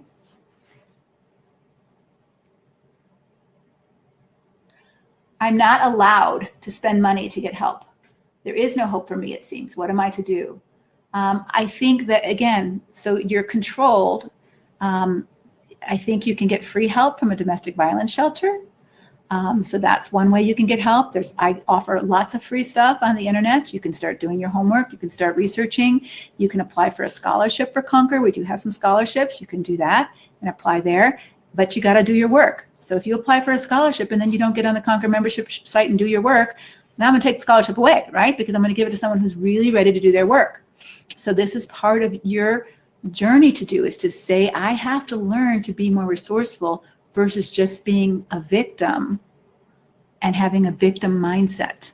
How can I begin to be an owner? There are free counseling services out there, both online as well as in domestic violence shelters, in churches. They're not all good, but at least in a domestic violence shelter, you'll get some help around this issue. So go there and get some help, get some safety planning, get some career planning so that maybe you can get some of your own money and then you can pay for help, right? So this is what you need to do to have agency as an adult person and not feel like you're a prisoner of war, which it sounds like what you're feeling like. All right. My husband has a great difficulty in responding to my hurts and emotions. I used to yell and explode in anger when he didn't respond. I've worked on my anger issues, and now it seems like even though I approach him calmly, he won't respond. He will literally not say anything to me when he knows I am upset or hurt and will avoid me. He can go months without talking to me. He will respond to logical questions. Sometimes I feel crazy to have a husband who will talk to me and respond to my emotions won't. Do you classify this kind of behavior as abuse? Is it biblical to divorce him? How can I stay in a marriage with a husband that ignores me? So this is a sin of indifference. And I don't know if it's indifference because he feels scared and is incapable of doing it. He doesn't know how. And so as a man, it makes him feel incompetent. And so he just avoids what he feels incompetent at, or if he's just disinterested. And so I would say that that would be something. I did a Facebook Live somewhat on this yesterday. And so I would encourage you to go to my Enriching the Relationships That Matter Most and go to the last Facebook page that I did on suffering and sacrifice and go to the very end of it. I talked about 5 levels of connection. I talked about level 5, level 4, level 3, level 2, level 1. And level 5 is, superficial conversation, and level 4 is discussing, facts and issues. And those seems to be the 2 levels that your husband can communicate at, but he can't go any deeper. And so I talked about that a lot in that Facebook Live. So I would just go to my my public Facebook page, Enriching the Relationships That Matter Most. On the left-hand side, if you don't see it right in the feed anymore, on the left-hand side, there'll be videos, and just click that in the Facebook Live about suffering and sacrifice. Should a Christian woman suffer and sacrifice in order to stay married? I would watch that. And if you don't want to watch the whole thing, it was about an hour and 15 minutes. Just go to the end of it where I had my whiteboard up and had those levels. That would be really helpful. But in shorthand, what you might want to say to him is, can I ask you a question? All right, what? So we've been married so many years, and it's really hard for you to respond to me emotionally. I used to blow up and yell, and now I don't do that anymore, but it's still hard for you to respond to me emotionally. You don't want to talk there. You don't want to go there. Can I ask you a question about that? Because I'm telling myself a story that you're doing that because you don't care about me. Is that true? Is that true? Because you're telling yourself that story. He doesn't care. And that may not be true. It may be, no, this doesn't mean I don't care about you. It means I don't know what to do. I don't know what to say. I have no idea. I go blank and it scares me and I just shut down. Okay, so if that's the story, well, do you want to work on that? Because it's really hurting me that you don't know how to do that. It's something you can learn. Are you willing to learn how to do that? Maybe. Okay, so then now it's not shamed anymore. It's talked about. He doesn't like it. He feels uncomfortable. It makes him feel scared. And we live in a culture. Here's a problem. And maybe it's a problem for you too. We live in a culture where comfortable is the norm. We want to stay comfortable. And it makes me feel uncomfortable to go there. Maybe make you feel uncomfortable to join Conquer. Go, I don't know how to do tech. I don't know anybody there. I don't know what to do. And so you're uncomfortable, right? It's uncomfortable. And I'm just going to tell you straight out, girlfriend, if you want to grow, you better get comfortable with being uncomfortable, right? Because if you're going to live in comfortable, like I'm uncomfortable going to church because I don't know anybody. I'm uncomfortable joining Concord because I don't know how to do tech. I don't know any of that stuff. If you're going to live your life very small but comfortable, you're never going to grow. It's just not going to happen, because you only grow when you try new things, and new things make us uncomfortable because we don't know how to do them. They make us feel awkward. They make us feel stupid or incompetent. Of course they do, right? And so get comfortable with being uncomfortable if you want to grow. And if he's uncomfortable and he just wants to be comfortable, but if he does care about you and say, but this makes me unhappy, and I want you to learn, and I think you can. And if you care about me, that makes me feel better. But if you care about me, then I need you to learn how to be able to go a level or two deeper. And maybe even showing him the Facebook page and those different levels might help him be deshamed by it. Oh, I never realized that. I didn't know that. Some families just never talk deep. They never do. They only talk about superficial, what's for dinner, who's taking piano lessons tonight, what homework needs to be done, who's picking the kids up for soccer, where are we going on vacation, it's going to rain tomorrow. And that's it. They never talk about their feelings. They never talk about their thoughts. They don't do that. And so if you grew up in that kind of family, you are never taught how to go deeper. So it might be as simple as that. And that doesn't mean it's a simple solution, but it might not mean that he doesn't care about you. It might mean the sin of indifference. I don't care. I don't care about your feelings. I don't want to be bothered with you. If that's the case, then you can't really live peaceably and safely with someone who doesn't care about you. It's the very violation of his marriage vows. So I would just ask him, and I would say it this way: I'm telling myself a story that you don't care about me, that I'm not important to you, that my feelings don't matter to you. Is that true? So if you can give him a simple yes or no question and he answers it, then that might be helpful for you. Okay? All right. My husband is bipolar, alcoholic, non-believer. Many of his abusive behaviors stem from his mental health issues, which he is finally addressing to an extent. Is it still emotional abuse if it comes in waves as a symptom of his bipolar disorder? Yes, if someone shoots you as a result of bipolar manic episode in a fit of confusion and rage, it's still abuse, right? But it's an episodic thing, or it's caused by it's still dangerous to you. Let me put it that way. Okay, so if someone has a brain tumor, I worked with a woman whose husband stabbed her in the middle of the night, and she was like my age, and so the pastor was like, oh my gosh, her husband was in jail, and she's been an abused woman, and she kept saying, I'm not an abused woman. My husband's a lovely man. He's not an abusive man. And so we all thought she was in denial. But when I really got to the story, he was a good man. But he had been given some medication by his doctor recently that threw him into a manic episode, and he was delusional. But he did stab her. Okay, so that is a dangerous place, and so I wouldn't call it an abusive relationship. I would call it abusive incidents. But they're still dangerous to you, and they can still be lethal. And if he's truly repentant and he's willing to be accountable and responsible, when he starts to get manicky, to say, you're scaring me, I think you need to go get a med check, you're talking kind of fast again, you're not sleeping, you need to go get your medication, I don't want to go through another one of those things, and he does it, then that shows that he doesn't want to hurt you and he's trying to manage his stuff.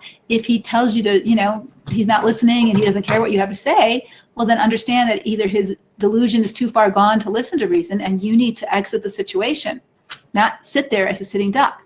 Right? So if someone is having a brain tumor or Alzheimer's, and they're running around the house with a knife, you don't say, well, he's got Alzheimer's, I guess I have to stay. You run out the door and call the police for help, right? Safety planning is still important, even if you have compassion that they're delusional and they don't know what they're doing. You still need to get safe and get your children safe. The last thing in the world you need to do is put yourself in harm's way when someone is bipolar or just narcissistic. You don't want to do that. And so you must educate yourself on how to have a safety plan, even if most of the time he's not like that. When he is like that, what are you going to do? And what do you need to do to take care of you? And when he's not like that and he's in his right mind, does he have the character qualities and the compassion and empathy for the pain he's caused you and the fear that he's caused you and the kids? And do you see that? Is he willing to understand that causes a lot of fear and pain, and he's willing to talk that through so that you feel like he is taking some responsibility for that. And if he doesn't see that fear and that pain, it's hard for them to pull it back. It's like the consequences of what we've done. When let's say you lost your temper and you smacked your kid across the face really hard, right? And you felt really bad about it because you saw, red mark, and you saw them crying, and every time you get mad, they go like this, don't hit me, Mom, don't hit me, Mom. I'm not going to ever do that again because I see the pain I've caused. I see the consequences. If he's not willing to look at that consequence of how he's harmed you and the kids and scared you, then it's less a motivator for him to change, right? Because when we see the consequences of what we've done, that helps us to say, I don't want to ever cause that person pain again. I don't want to ever do that again. That's horrible. But when we shield someone from the consequences, if someone doesn't get their hand burned when they go on the stove, they never feel that pain, they're going to get a much worse burn because they can. All right. Let's see. Is it wise to watch the replay of this webinar with my husband? Can it be a first step toward facing the truth and need for change in a destructive marriage? You certainly can try, see what happens. It'd be interesting if this will tell you something. If he sits through it and shows awareness and repentance and remorse, that can be a good sign. If he argues with what I'm saying, he rolls his eyes, he snickers, he mocks, bad sign, right? He's not teachable. His heart is hard. How do I learn to be my own person? I don't even know who I am anymore. I'm not able to pay for counseling or a group. How do I get healthy? I've answered that question already. You've just asked it a different way, but I think I've answered that other question. There are free resources for you out there to get healthy, books to read, library books to get for free groups that you can join, free Facebook groups you can join, podcasts you can listen to, small groups you can be a part of and celebrate recovery. You can take some agency over your life and not feel like I'm just helpless. All right. In Conquer, one of our first videos that we started with is the video on learned helplessness. And so let me just say to those of you who are feeling like Martha does, that she just feels helpless. There's a learned helplessness that you get when you've been a repeat victim. And they call it learned helplessness because Martin Seligman did some studies with dogs, and the dogs were shocked on one side of a cage. They had electrodes on the bottom, and the dogs were shocked, and so they couldn't stop the shocking. They would push a lever, and nothing stopped the shock. And so they learned they were helpless, right? Nothing they did made a difference, and so they just became helpless. And then what they did is they put a fence across the cage that the dogs were in, and they shocked one side of the fence, the floor, but they didn't shock the other side. And healthy dogs that went into the cage, and when they felt the shock, they jumped over and got to the other side and they were safe. But the dogs that had learned that there was nothing they could do, even though there was a safe place now for them to go, they just laid down and whimpered because they learned helplessness because of a previous experience where they couldn't escape. Now they told themselves there was nothing they could do. And so the dogs had to relearn that they could jump over the fence. And so the researchers taught them that you can jump over the fence. You can get away from the shock. And this is what you have to do. You have to jump over the fence. And so I'm saying to you, with all earnestness, and all of you who might be listening who are like Martha, who feels very helpless and powerless, you've learned that somewhere. So probably a past trauma where you couldn't get away. Maybe you were a child who was abused, those kind of things, and you didn't have any choices. Now you do have choices. You can get a job.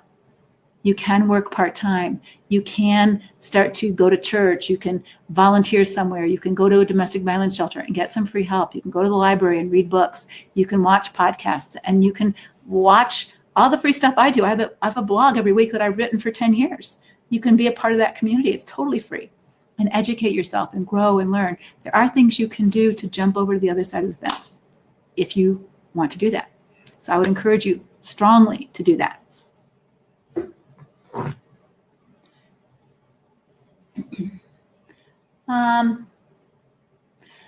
Anna says, I think I've been way over on the codependent side and he's all the way over on the other side. Is it even safe for me to confront him? I've made it so easy for him all these years.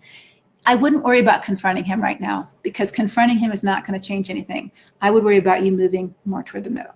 Okay, because once you start moving toward the middle, he will start getting unnerved because the balance is off. You're a 3, he's a 3, it's a good balance. You cater so much to him and he loves it. When you start saying, hey, I think I need to do some things for me, That's going to throw him off balance, right? And then you can say, hey, I've let myself not take good care of myself. I've got to be a good steward of me. I still love you, but I still have to take care of me. So you don't have to put him down or say, I think you're a narcissist, you need to change. Don't worry about his change. You can't control his change. You worry about you. You've identified a problem you have to work on. Start working on your problem, not worrying about his problem. That's part of the codependency of being on 3. You're still trying to fix his problem. Don't confront him. That's not the place right now. You need to get in a healthier place to confront him wisely before you go there. Okay? How do I do my best job of preventing my children from repeating a pattern of abusive relationships? I would encourage you, depending on the ages of them, my emotionally destructive relationship book, it has nothing to do with, it has something to do with marriages, but it has something to do with lots of relationship styles. So that would be a good book to read and just talk about with teenagers. We do have a workbook with it and some videos, but that would be one thing. But I also think just educating them about their friends and, hey, I noticed that you are afraid to say no to your girlfriend. Why is that? Just noticing and talking and inviting dialogue about things. I also think teaching your children to take responsibility for themselves and learning to name their feelings and learning to talk at those deeper levels is really, really important.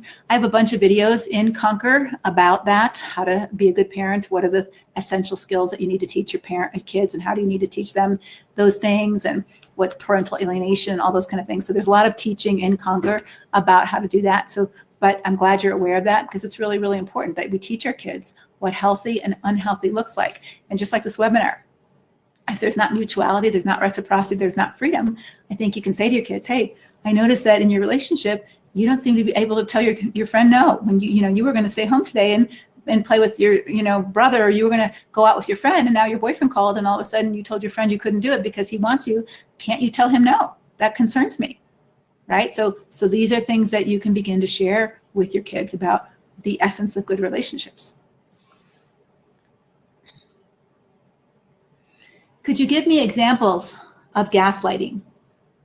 All right, so in our news media, this would be a great example of gaslighting. Oh, the riots in Portland are friendly. There's no destruction, right? Which isn't true, but they're twisting reality to make it look like you're crazy if you call it rioting, right? Or damaging. So that would be a gaslighting kind of thing, to question your perceptions, that what you're seeing, what you're hearing from other people is in your imagination. It's not really true, or what you've seen. Another example of gaslighting was a woman that her husband was in ministry, and she saw him have some inappropriate distancing with one of his coworkers and different things. She noticed their relationship was inappropriate, and she'd say, I'm just not comfortable with the way you and she interact professionally and personally. It feels like you're too close, and I'm worried that you're having emotional feelings that are going to harm our marriage. I don't know what you're talking about. You're crazy. I think you're going through menopausal craziness. That didn't happen. Well, it turned out that he was already having an affair with her, and she turned out to be pregnant. But this woman began to doubt her own perceptions, because when you perceive something and someone says to you, no, that's not what you see, or hey, I know I put my watch on the counter. Where is it? I don't know. Well, no, I put it there. I remember specifically putting it down there. Did you take it? No, I didn't take it. You must have lost it. I didn't lose it. I know I put it there. Or I know I paid that bill, and he threw it away, right? Those would be ways that you start to doubt yourself. Like, I think I'm going nuts. I know I put that there. And then later you come back and it's there. Wait a minute. It was there. It must have been there. You just didn't see it. No, it wasn't there. And then you start to think, am I crazy? Or I thought we agreed to this. We talked about this. I thought we agreed that each of us were going to only spend $100 without each other's permission. I never agreed to that. You certainly did agree to that. Don't you remember when we were sitting there, we had this conversation? I never had that conversation with you. And you start to feel, great. There's a good movie out there called Gaslighting. You also could watch that. It's where you start to question your own sanity because of what feedback is getting that doesn't line up with your own perceptions.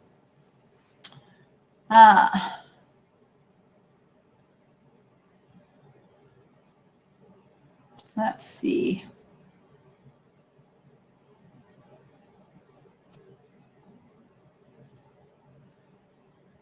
So someone's asking if they're a counselor or a biblical counselor, can they join Conquer? No.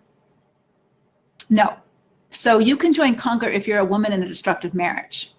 If you're a biblical counselor who wants help in learning how to counsel then I would encourage you to join Equip. That's a different membership for therapists, counselors who want to learn how to coach and counsel women in destructive marriages. But if you're just in Conquer to learn about this isn't the place for you, because you're kind of a lurker. You're not a person who's in there to grow yourself. So if you're a person who's in a destructive marriage, have been in a destructive marriage, or don't want to be in a destructive marriage, in a Christian woman, you want to learn how to get strong and healthy, then that's Conquer's for you. If you're a professional or a biblical counselor who wants to, you're not in a destructive marriage, haven't been in a destructive marriage, but you just want to learn more about it, then you can go to leslievernick.com/counselors, and there's Equip right there, and you can join that. And that's a different membership for professionals and people helpers who want to learn more how to do this with other people. So we do have some counselors in Conquer who are in destructive marriages, and if that's you, you're certainly welcome. But I don't want you here just as a lurker, all right? That makes the women feel uncomfortable, all right?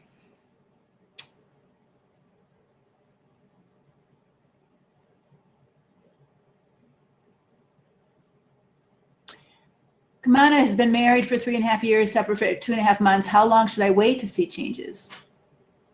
So he's in counseling, but unaware that he has done anything wrong. So far in 2.5 months, he hasn't gotten step one. Step one is self-awareness, taking responsibility, arc of change, remember? All right, step one is self-awareness. So it might be 2 years of separation. It might be 5 years of separation. It may be never.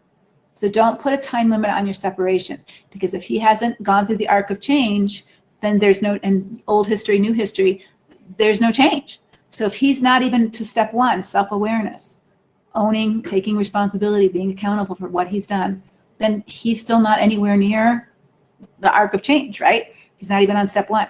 So there's been no change. All right. Let me see.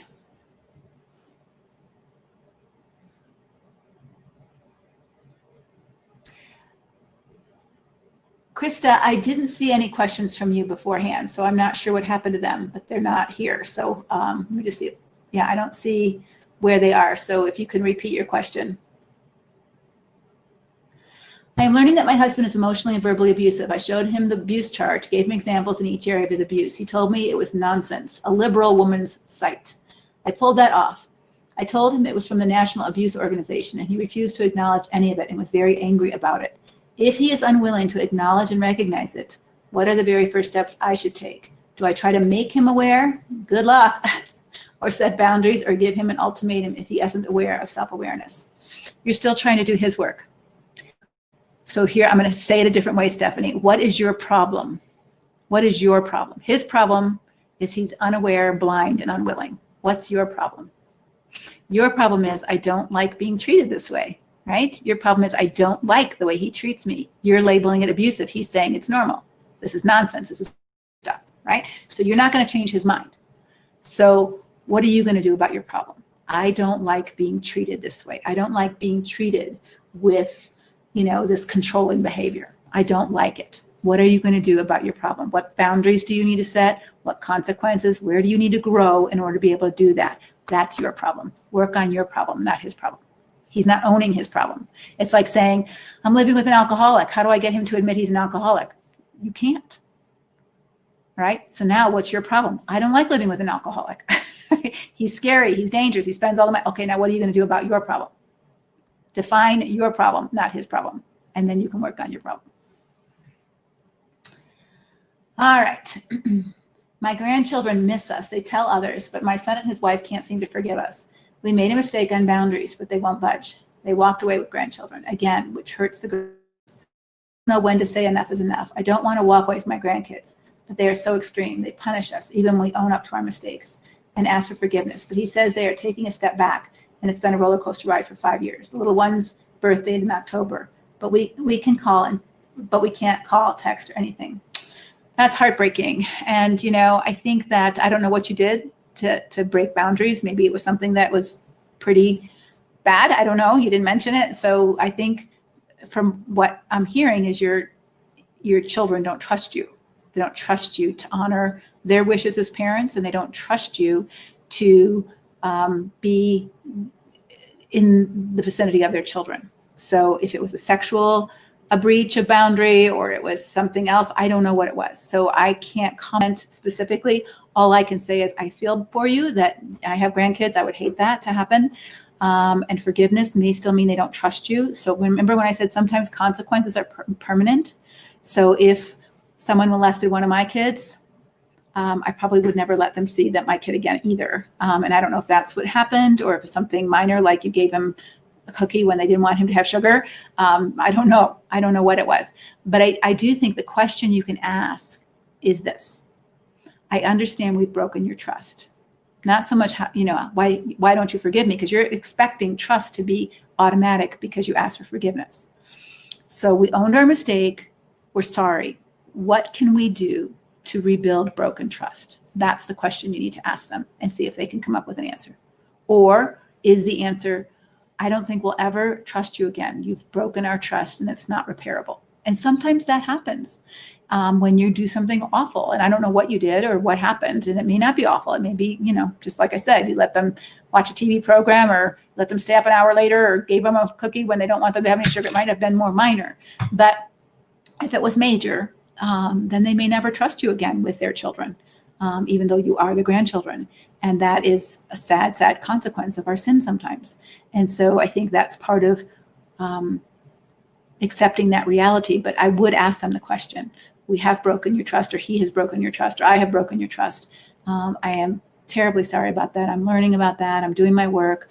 Is there a way we can rebuild broken trust? Okay, see if that's a good question. My husband has a sexual addiction. I can't take it anymore. Now he's wanting to go away to Pure Life Ministries, but I still don't want to stay. Is that okay? Again, please don't give me that power. This is your marriage. You have to make that decision. But I would encourage you to join either Conquer or another group for sexual betrayal. Sherry Keffer's written a great book, Intimate Deception and Trauma Therapy about betrayal trauma. So sometimes consequences are permanent. And, that doesn't mean that you can live with someone that you don't trust ever again, depending on the amount of sexual betrayal.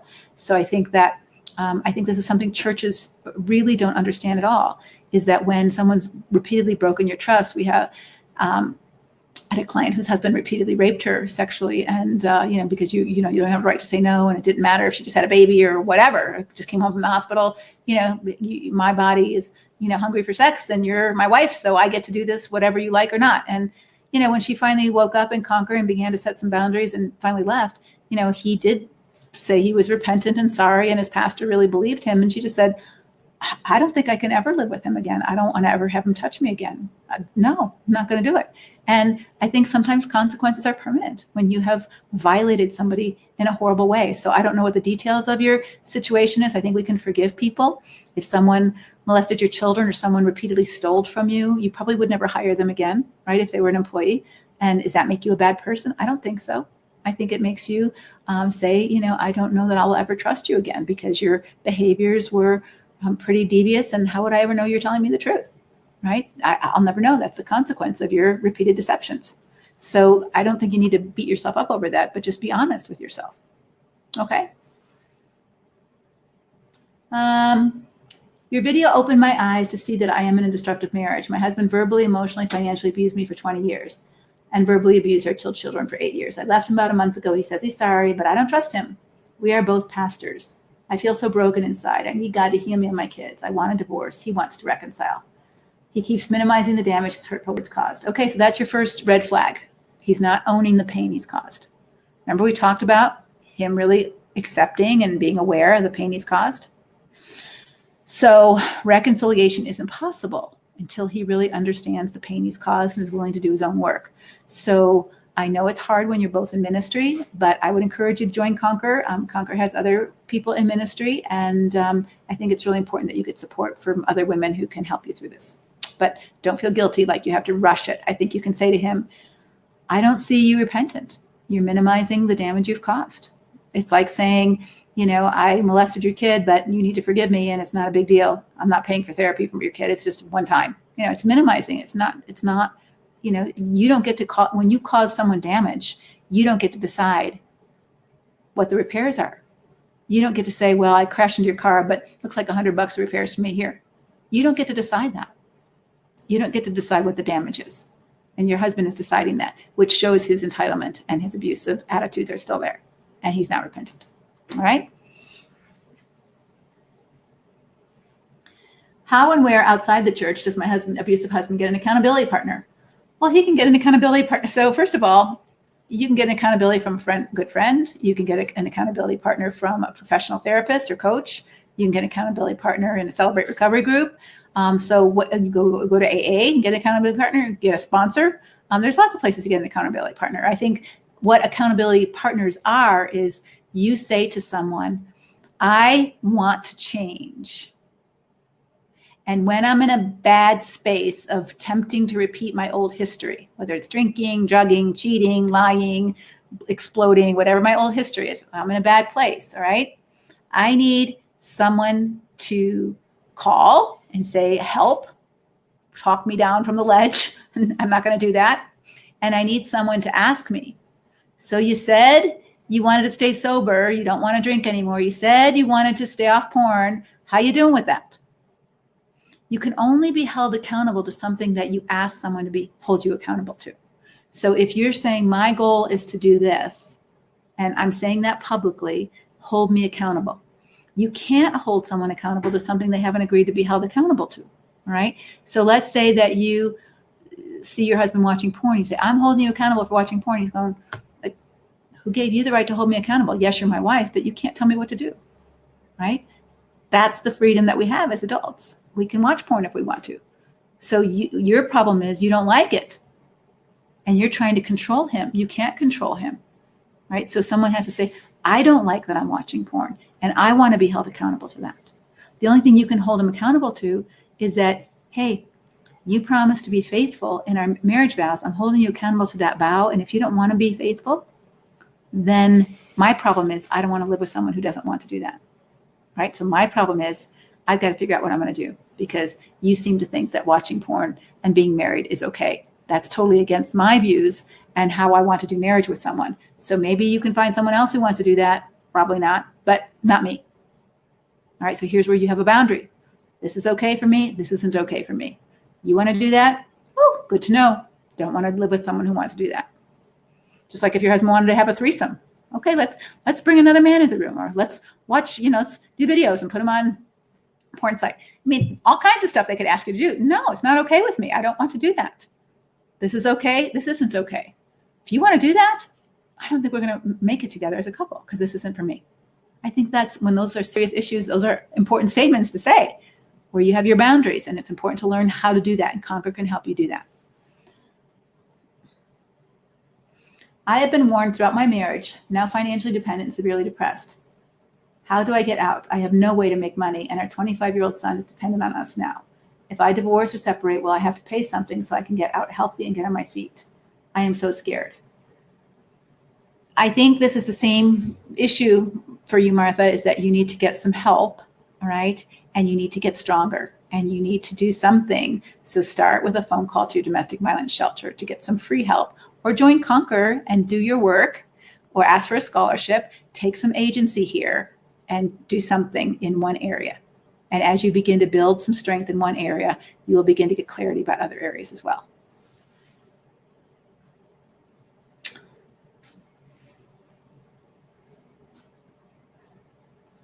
Krista, I'm sorry, I don't see your question, so I'm going to go back to the beginning. Oh, here it is. Is it wrong to approach your husband's accountability partner to find out if he's actually telling him all the truth about what's happening? I'm struggling to believe the truth is being told. I think it'd be a great idea to ask your husband. I think it'd be a great idea to say, hey, you tell me you're telling me the truth. You're telling your accountability what's going on. I'd like to have a conversation with your accountability partner just to check the facts. That's part of rebuilding trust, is verifying. You've had a history of lying to me. You've had a history of hiding things from me. You're pretty good at it. I want to see if you're telling your accountability partner everything that's going on. And if he says no, that tells you something, right? It tells you something. So I think that's where you're putting your husband on alert. I'm not being snookered anymore, and I'm not agreeing to just being quiet. So when I would counsel abusive men, this was my contract with them. I'm giving your wife my email, and she is free to ask me any questions or share any feedback. If that's not okay with you, find another counselor. I'm not working with you. If you really want help, this is what's required. You have to sign a release. I have access to talk to your wife anytime she wants me to, and she can ask me any questions about your progress, and I will be honest with her. If he doesn't want to sign that, then I'm not going to work with him because he's really not wanting to get clean and help, right? He wants to snooker me and tell her something different, and I'm not going to collude with that. So I think you can just say to him, part of our rebuilding trust is for you to be honest. You haven't been honest, and I don't trust you. And so I want to make sure that you've been honest with your accountability partner. And I'd like to touch base with him to see if some of the things that I know, you've told him, right? But you might not quite say it that way because then he's going to go tell his accountability partner. But I think you can say to his accountability partner, when did he tell you that? If he told you that yesterday, it's because he knew I was coming to you and he's not being honest. And so I still can't trust him, right? I still can't trust him because trust is doing it differently than you've done it before. And if you're not, if the abuser is trying to control me as a therapist, or the abuser is trying to control the accountability partner because you're not going to know certain things, trying to control you, they're still trying to control, right? And so I'm, as the professional, I wasn't going to collude with that, and you don't have to either. But I wouldn't go behind his back, right? Because that puts everybody in an awkward place.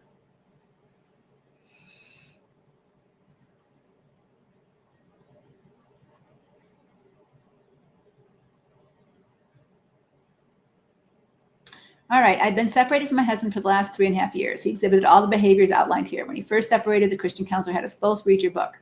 He stopped and broke the separation agreement within days. Okay, got defensive. And over the past few months, he has changed his behaviors for the better, even though I still have a protection from abuse. At what point do I start believing his changes are real? So here's where you have to start asking questions. And one of the ways I think, I don't know your history. So you know your old history, right? So you know what pushes his buttons. So in Conquer, in one of the safety modules, one of the things we talk about is the abuse cycle. All right. And so I'm not going to have the time to unpack all that here. It's in the Conquer safety, it's in the Conquer journey. But one of the things that's really important is you know what the cycle was. You know what the old history patterns were. So I want you to think, what were some of the things that he lied about, or what were some of the things that he abused me about, or when he, was verbally abusive. So it's not about him being a nice guy. He obviously has that part of him down, or you wouldn't have married him, right? It's a part of him is when he gets upset, when he gets angry, when he gets frustrated, when he gets whatever his emotional stuff is, that is a prelude to the abuse, whatever that was. I don't know, but you know what that was. What was it? Was it, then what was the abuse? What were the abusive incidents that you have? Obviously physical, because you have protection from abuse. Okay. So was it you challenging him? Was it you asking a question? Was it you displeasing him? Was it your assertiveness? Was it that you did something he didn't like, and so he hit you, or, blew up, or whatever? So I would say that part of testing, remember when Joseph in Genesis tested his brothers? He actually put the money back in the sack, and he put the golden goblet back in the sack, and they were accused of being thieves. He tested them to see if they were different, to see if not only on the outside they were nice guys, but on the inside, were they going to change? Were they going to lie? Were they going to throw their brother under the bus? Were they going to do the right thing? He wanted to know. Were they going to be honest, right? So I think there's ways of testing to see by doing some of the things that you did before, like being assertive and saying, no, I don't trust you yet. Or no, it's not a good time for you to come over with the kids. I know you want to come over now because it's better for you, but it's not a good time for me. All right. So when you say no, it's not a good time for me.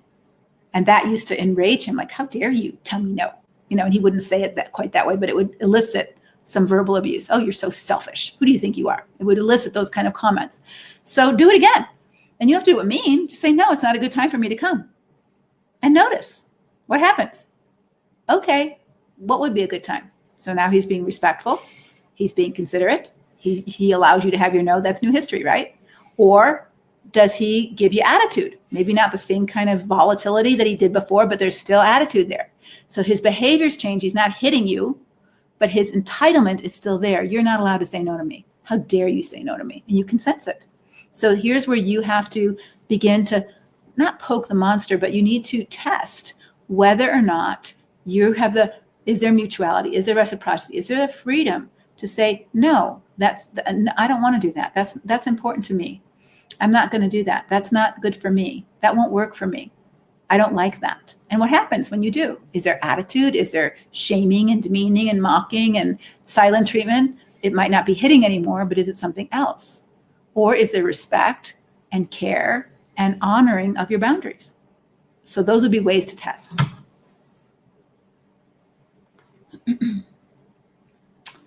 All right. All right, here's your question, Krista. We've been married 12 years, had mild abuse, physically, emotionally, in and out of counseling since 3 months into the marriage. Got married with my husband agreeing he had a drinking problem, stopped drinking, but just found out last month he's been lying about it all. He's had his friends lie for him about his drinking and would choose to drink when I'm not around. He's allowed everyone to think the reason he doesn't drink is because I have a problem with it. We've had many conversations about his drinking when he's been caught, but it's apparent the chronic lying was important. We've been in individual marriage counseling weekly since November because of an abuse situation, but last month when the chronic lying came out.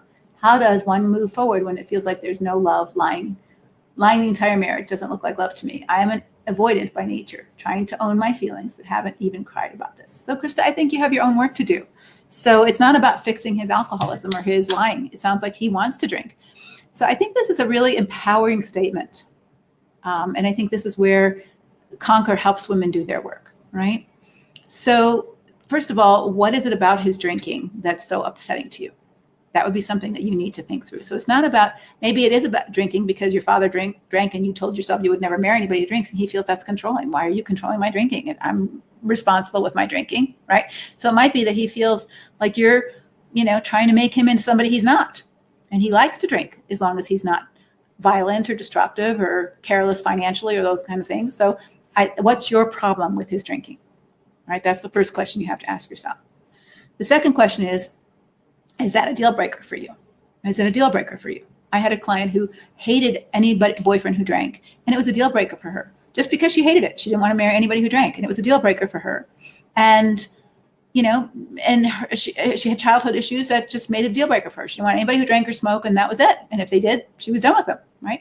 You're allowed to have those kind of boundaries, right? But if you've married someone who drinks and you're trying to control their drinking because you don't like it, but there's really nothing, he's not drunk or hurting you or spending, $500 a month on wine or whatever. He's just wanting to have some alcohol. It's like saying you're not allowed to eat chocolate or you're not allowed to eat peanut butter cups because I don't think they're healthy for you. You can't control someone that way. So what is your problem with it is the first thing I think your work is to do. The second thing I think you need to do is start to deal with, whether this is a deal breaker for you. Is it a deal breaker? And it sounds like it's more of the lying. And is he lying because he feels like you're trying to control him and he's just wanting to be himself and drink? And so here's where you have to come into maturity. What's your problem with it? And if there is a problem with it, then I think to be able to say, so same with porn. Some women might not have a problem with their husband watching porn. Not many, but some might not, might even watch porn with them, right? So what's your problem with it? I feel degraded. I feel disrespected. I feel like you're cheating on me. I don't like it. It makes me feel dirty. It makes me feel like I can never measure up. Don't want to be around it, right? What's your problem with alcohol? You treat me nasty when you drink. You spend too much money. You hang out with friends at the bar every night. You're not home. You don't help me with the kids. You're checked out. Okay, those are legitimate problems, right, with alcohol. So what's your problem with it? Then the second question is that a deal breaker for you? And you get to decide that, right? You get to decide that. And the third thing that you say to someone is this: I don't know if you want to drink and you feel like I'm trying to control you. I don't know if you really want to watch porn and you feel like I'm trying to manage your life and tell you shouldn't watch porn. But I've come to accept that if that's what you want to do and that's what you want to make most important in your life, I'm not going to change that. Here's where you're putting your marriage in its proper place. I'm not going to change that. But I know for me, I don't think I can live with it very well.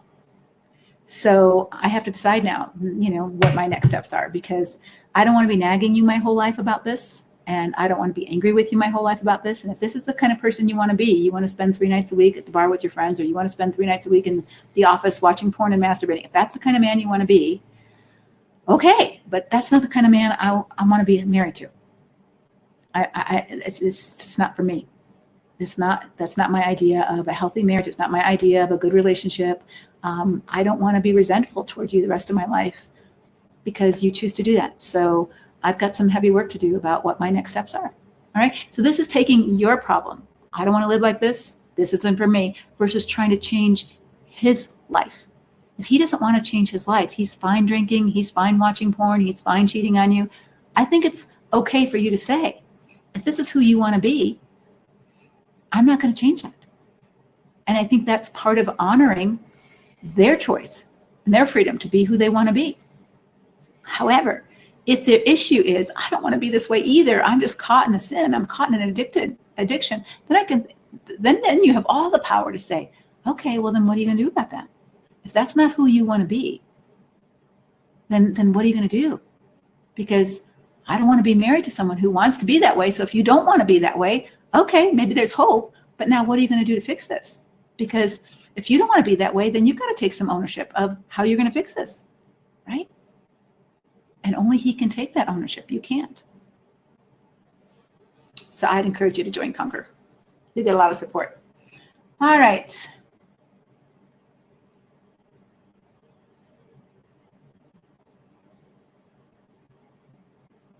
All right, Heidi said, all of this has been a great reset for me today.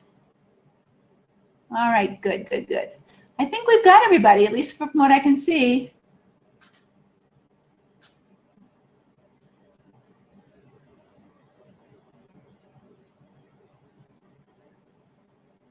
Well, Athena says this, my husband and I have been married for 11 years. I have health issues. He takes care of me and my kids. However, he's not empathetic and he's reactionary toward things he says he doesn't agree with me about.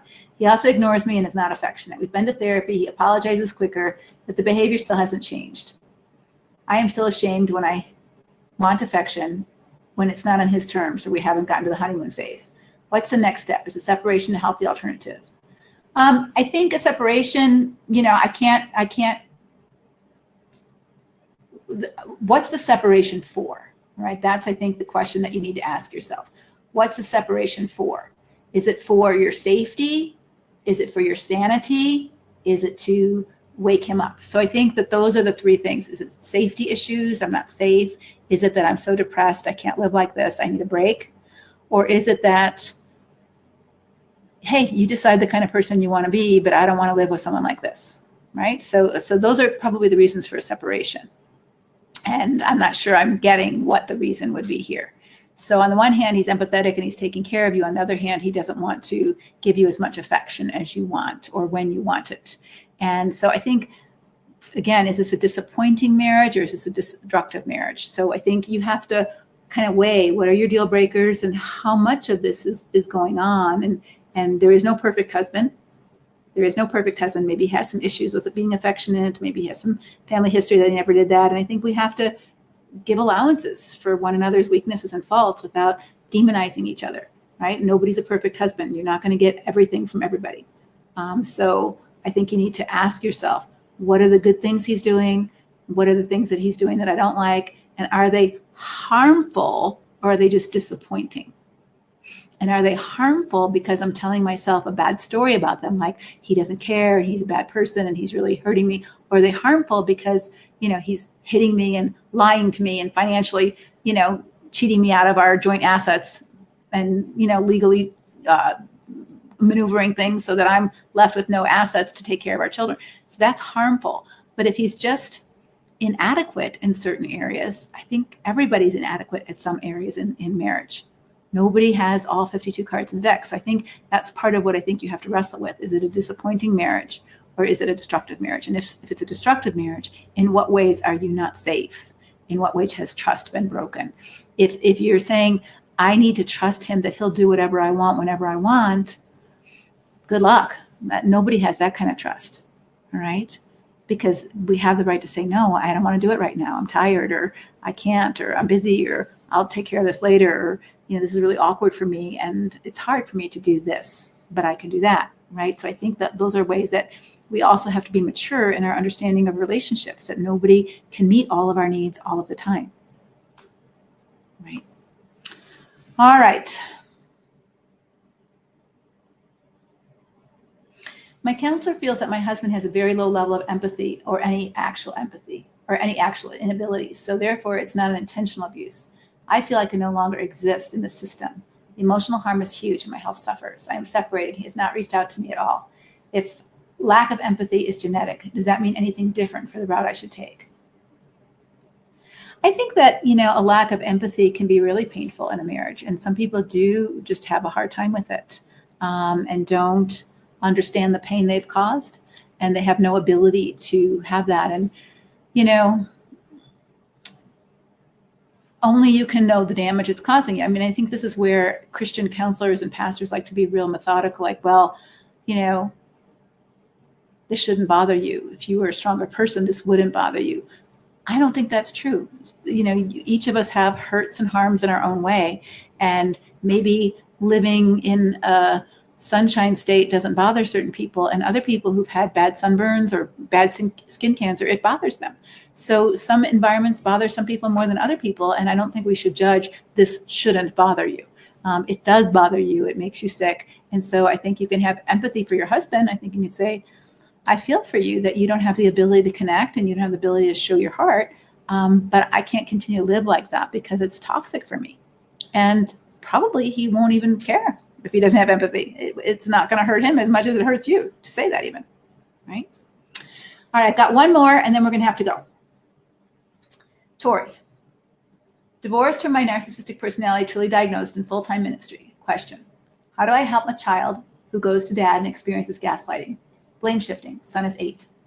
Told in state of Colorado, only way to vary custody is if there's physical abuse. How to help my son with what he faces. 2, why don't courts see emotional spiritual abuse is detrimental to children? Will laws change anytime soon? 3, how to personally heal from not just the past, but ongoing unjust lying, deceit over custody, over and over again, proven lies in court. How to heal myself when it's exhausting, ongoing abuse, but told I have to for the sake of a child. Ongoing twisting of reality with blatant lies and email. Boundary is not to engage. Hold on. Boundary is not to engage.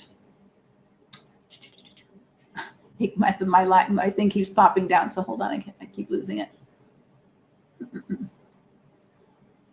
I think I've got the gist though. Boundary is not to engage. Heck, where'd it go? Tori, it's gone. I'm not sure what happened to it. The feed is going, oh, here it is. My boundary is not to engage. How do I heal myself? All right, boundary is not to engage. Reality that I have to stay connected for a child. All right, so the truth is when you have a diagnosed spouse, ex-spouse, that's narcissistic personality disorder, his goal is to hurt you and to win. Those are his 2 goals because of what you've done. You've divorced him. It's a very insulting thing for someone who's narcissistic to be rejected. So that's his goal, and he will do whatever he has to do to get to him. So first of all, you have to detach. You have to detach emotionally from any expectation that he's going to be any different than he is. So you can't expect the tiger to be turned into a pussycat. He's always going to be a tiger, and he's always going to bite you. So your job is to stay at a proper distance so that you don't get bitten or don't get bitten as easily. He may hiss at you. He's always going to be the tiger. He's not going to change that. And his desire is to hurt you and win in whatever way he can. So 2 things in terms of strategy. You'll learn a lot about this more in Conquer. But 2 things is don't give him any personal information that he knows about something that you want. So for example, if you really, really, really, really, really want to have your child for Christmas and you say to him, hey, it's really important to me that I have our child for Christmas, guess what? He's going to do whatever he can that you don't have him for Christmas because he can hurt you and he can win by doing that. Right? So you're going to have to stay as detached from the outcome of certain things that's possible and not show your hand strategically, because the more you show your hand for him about what bothers you and what you want, he can use that to harm you. So you must detach strategically. Our Family Wizard is an app that you can use to communicate so that you're just communicating about the children and your child, and you're not communicating with him at all about anything personal. You're going to ignore it. You're going to go jade on him. No justifying, no explaining, no arguing, no defending. All right.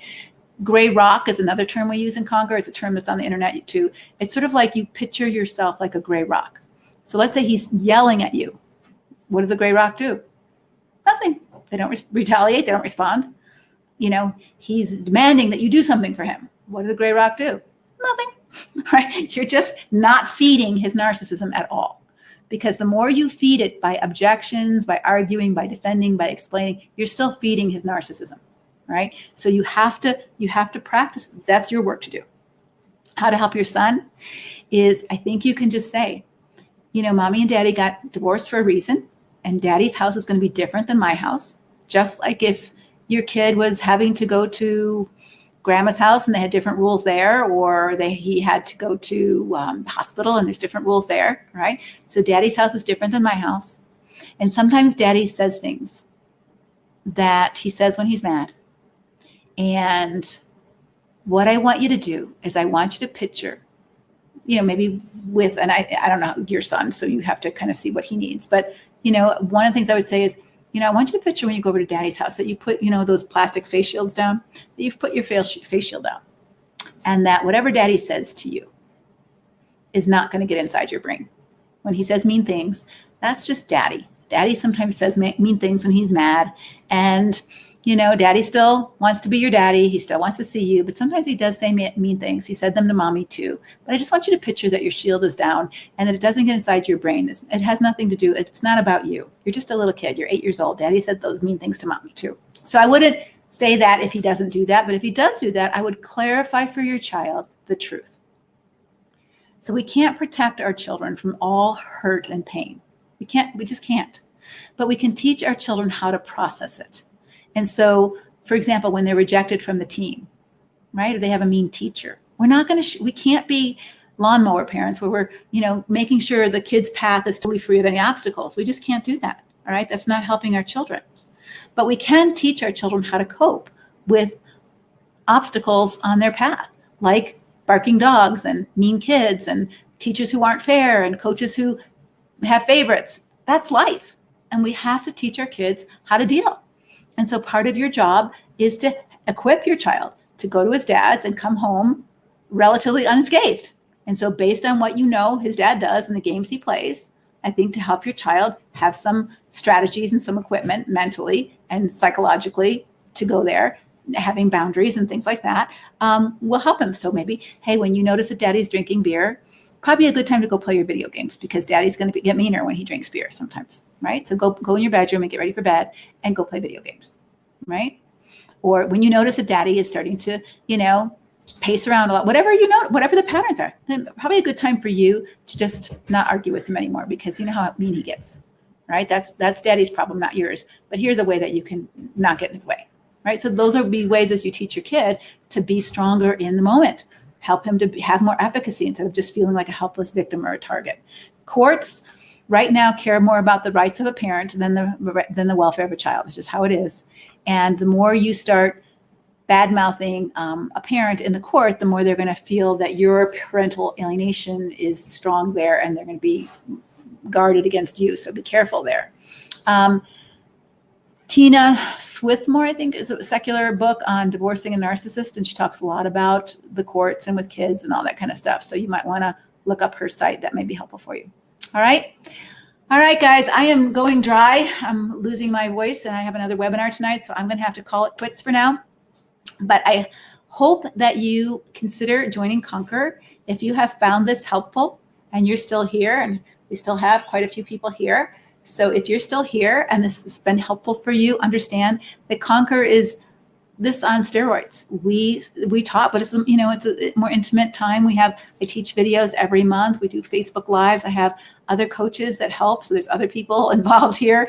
And it's an amazing group. And we are going to be having this conference in October for 2 full days, all day Friday and all day Saturday. We're going to have some amazing speakers, great workshops, an intensive of just connecting. And it's a great time to join and get to know your other Conquer sisters pretty quickly.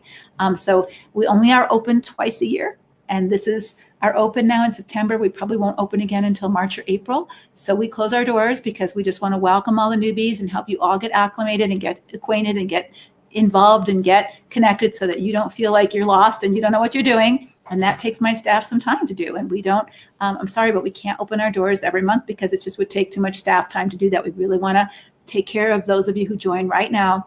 And so I would encourage you, if you're at all considering it, try it. Give it 90 days. I mean, it's less than a therapy session. Try it. I think you will be surprised how helpful, how nourishing, how supportive, and how powerful it can be in your own growth process. And as you do that, you will find that God will use it in your life for good, not only for your children, but other women who you're going to meet in your church who are just like you, who aren't able to talk about it. And you're going to all of a sudden see these 1 in 4 women everywhere, as our Conquer sisters are starting to see. Because it's true. And we need as women to rise up now. Enough is enough. No more abuse. And we need to be a solid group of talking to our pastors, talking to our church. We need to do it wisely and winsomely, but it's not about waiting for Prince Charming to rescue us anymore. It's not about waiting for Prince Charming, the pastor, our husband, to turn into the rescuer. We've got to do it. God is saying, for such time as this, Queen Esther, rise up, rise up, rise up, girlfriend. Be brave, grow strong. Put your brave on. You can do this, Abigail. There's lots of women in the scriptures who did some amazing things, and they were scared, but they didn't let their fear make their decision. So I would challenge you, click the page. You don't have to sign up. Just click the page, take the next step. Read the information about Conquer there and ask yourself, does this resonate with me? Can I use this? Maybe I feel really uncomfortable. I don't know anybody. I don't know tech. It's okay. We will teach you. We have a staff to help you do that. I don't know tech either. If I didn't have my staff, I would never be online because I don't like it. But I don't like tech. But I can learn what I have to get what I need. And that's part of having confidence in yourself, that if you want something bad enough, you don't just wait for it to happen to you. You learn what you need to get where you need to go. And you can learn it. And even if it's uncomfortable, you can learn it. So get comfortable with getting uncomfortable, because uncomfortableness is where you do your most growth. All right. I hope to see you in Conquer. God bless. I'm going to take a little rest now before tonight, for the next webinar. All right. God bless. Bye-bye.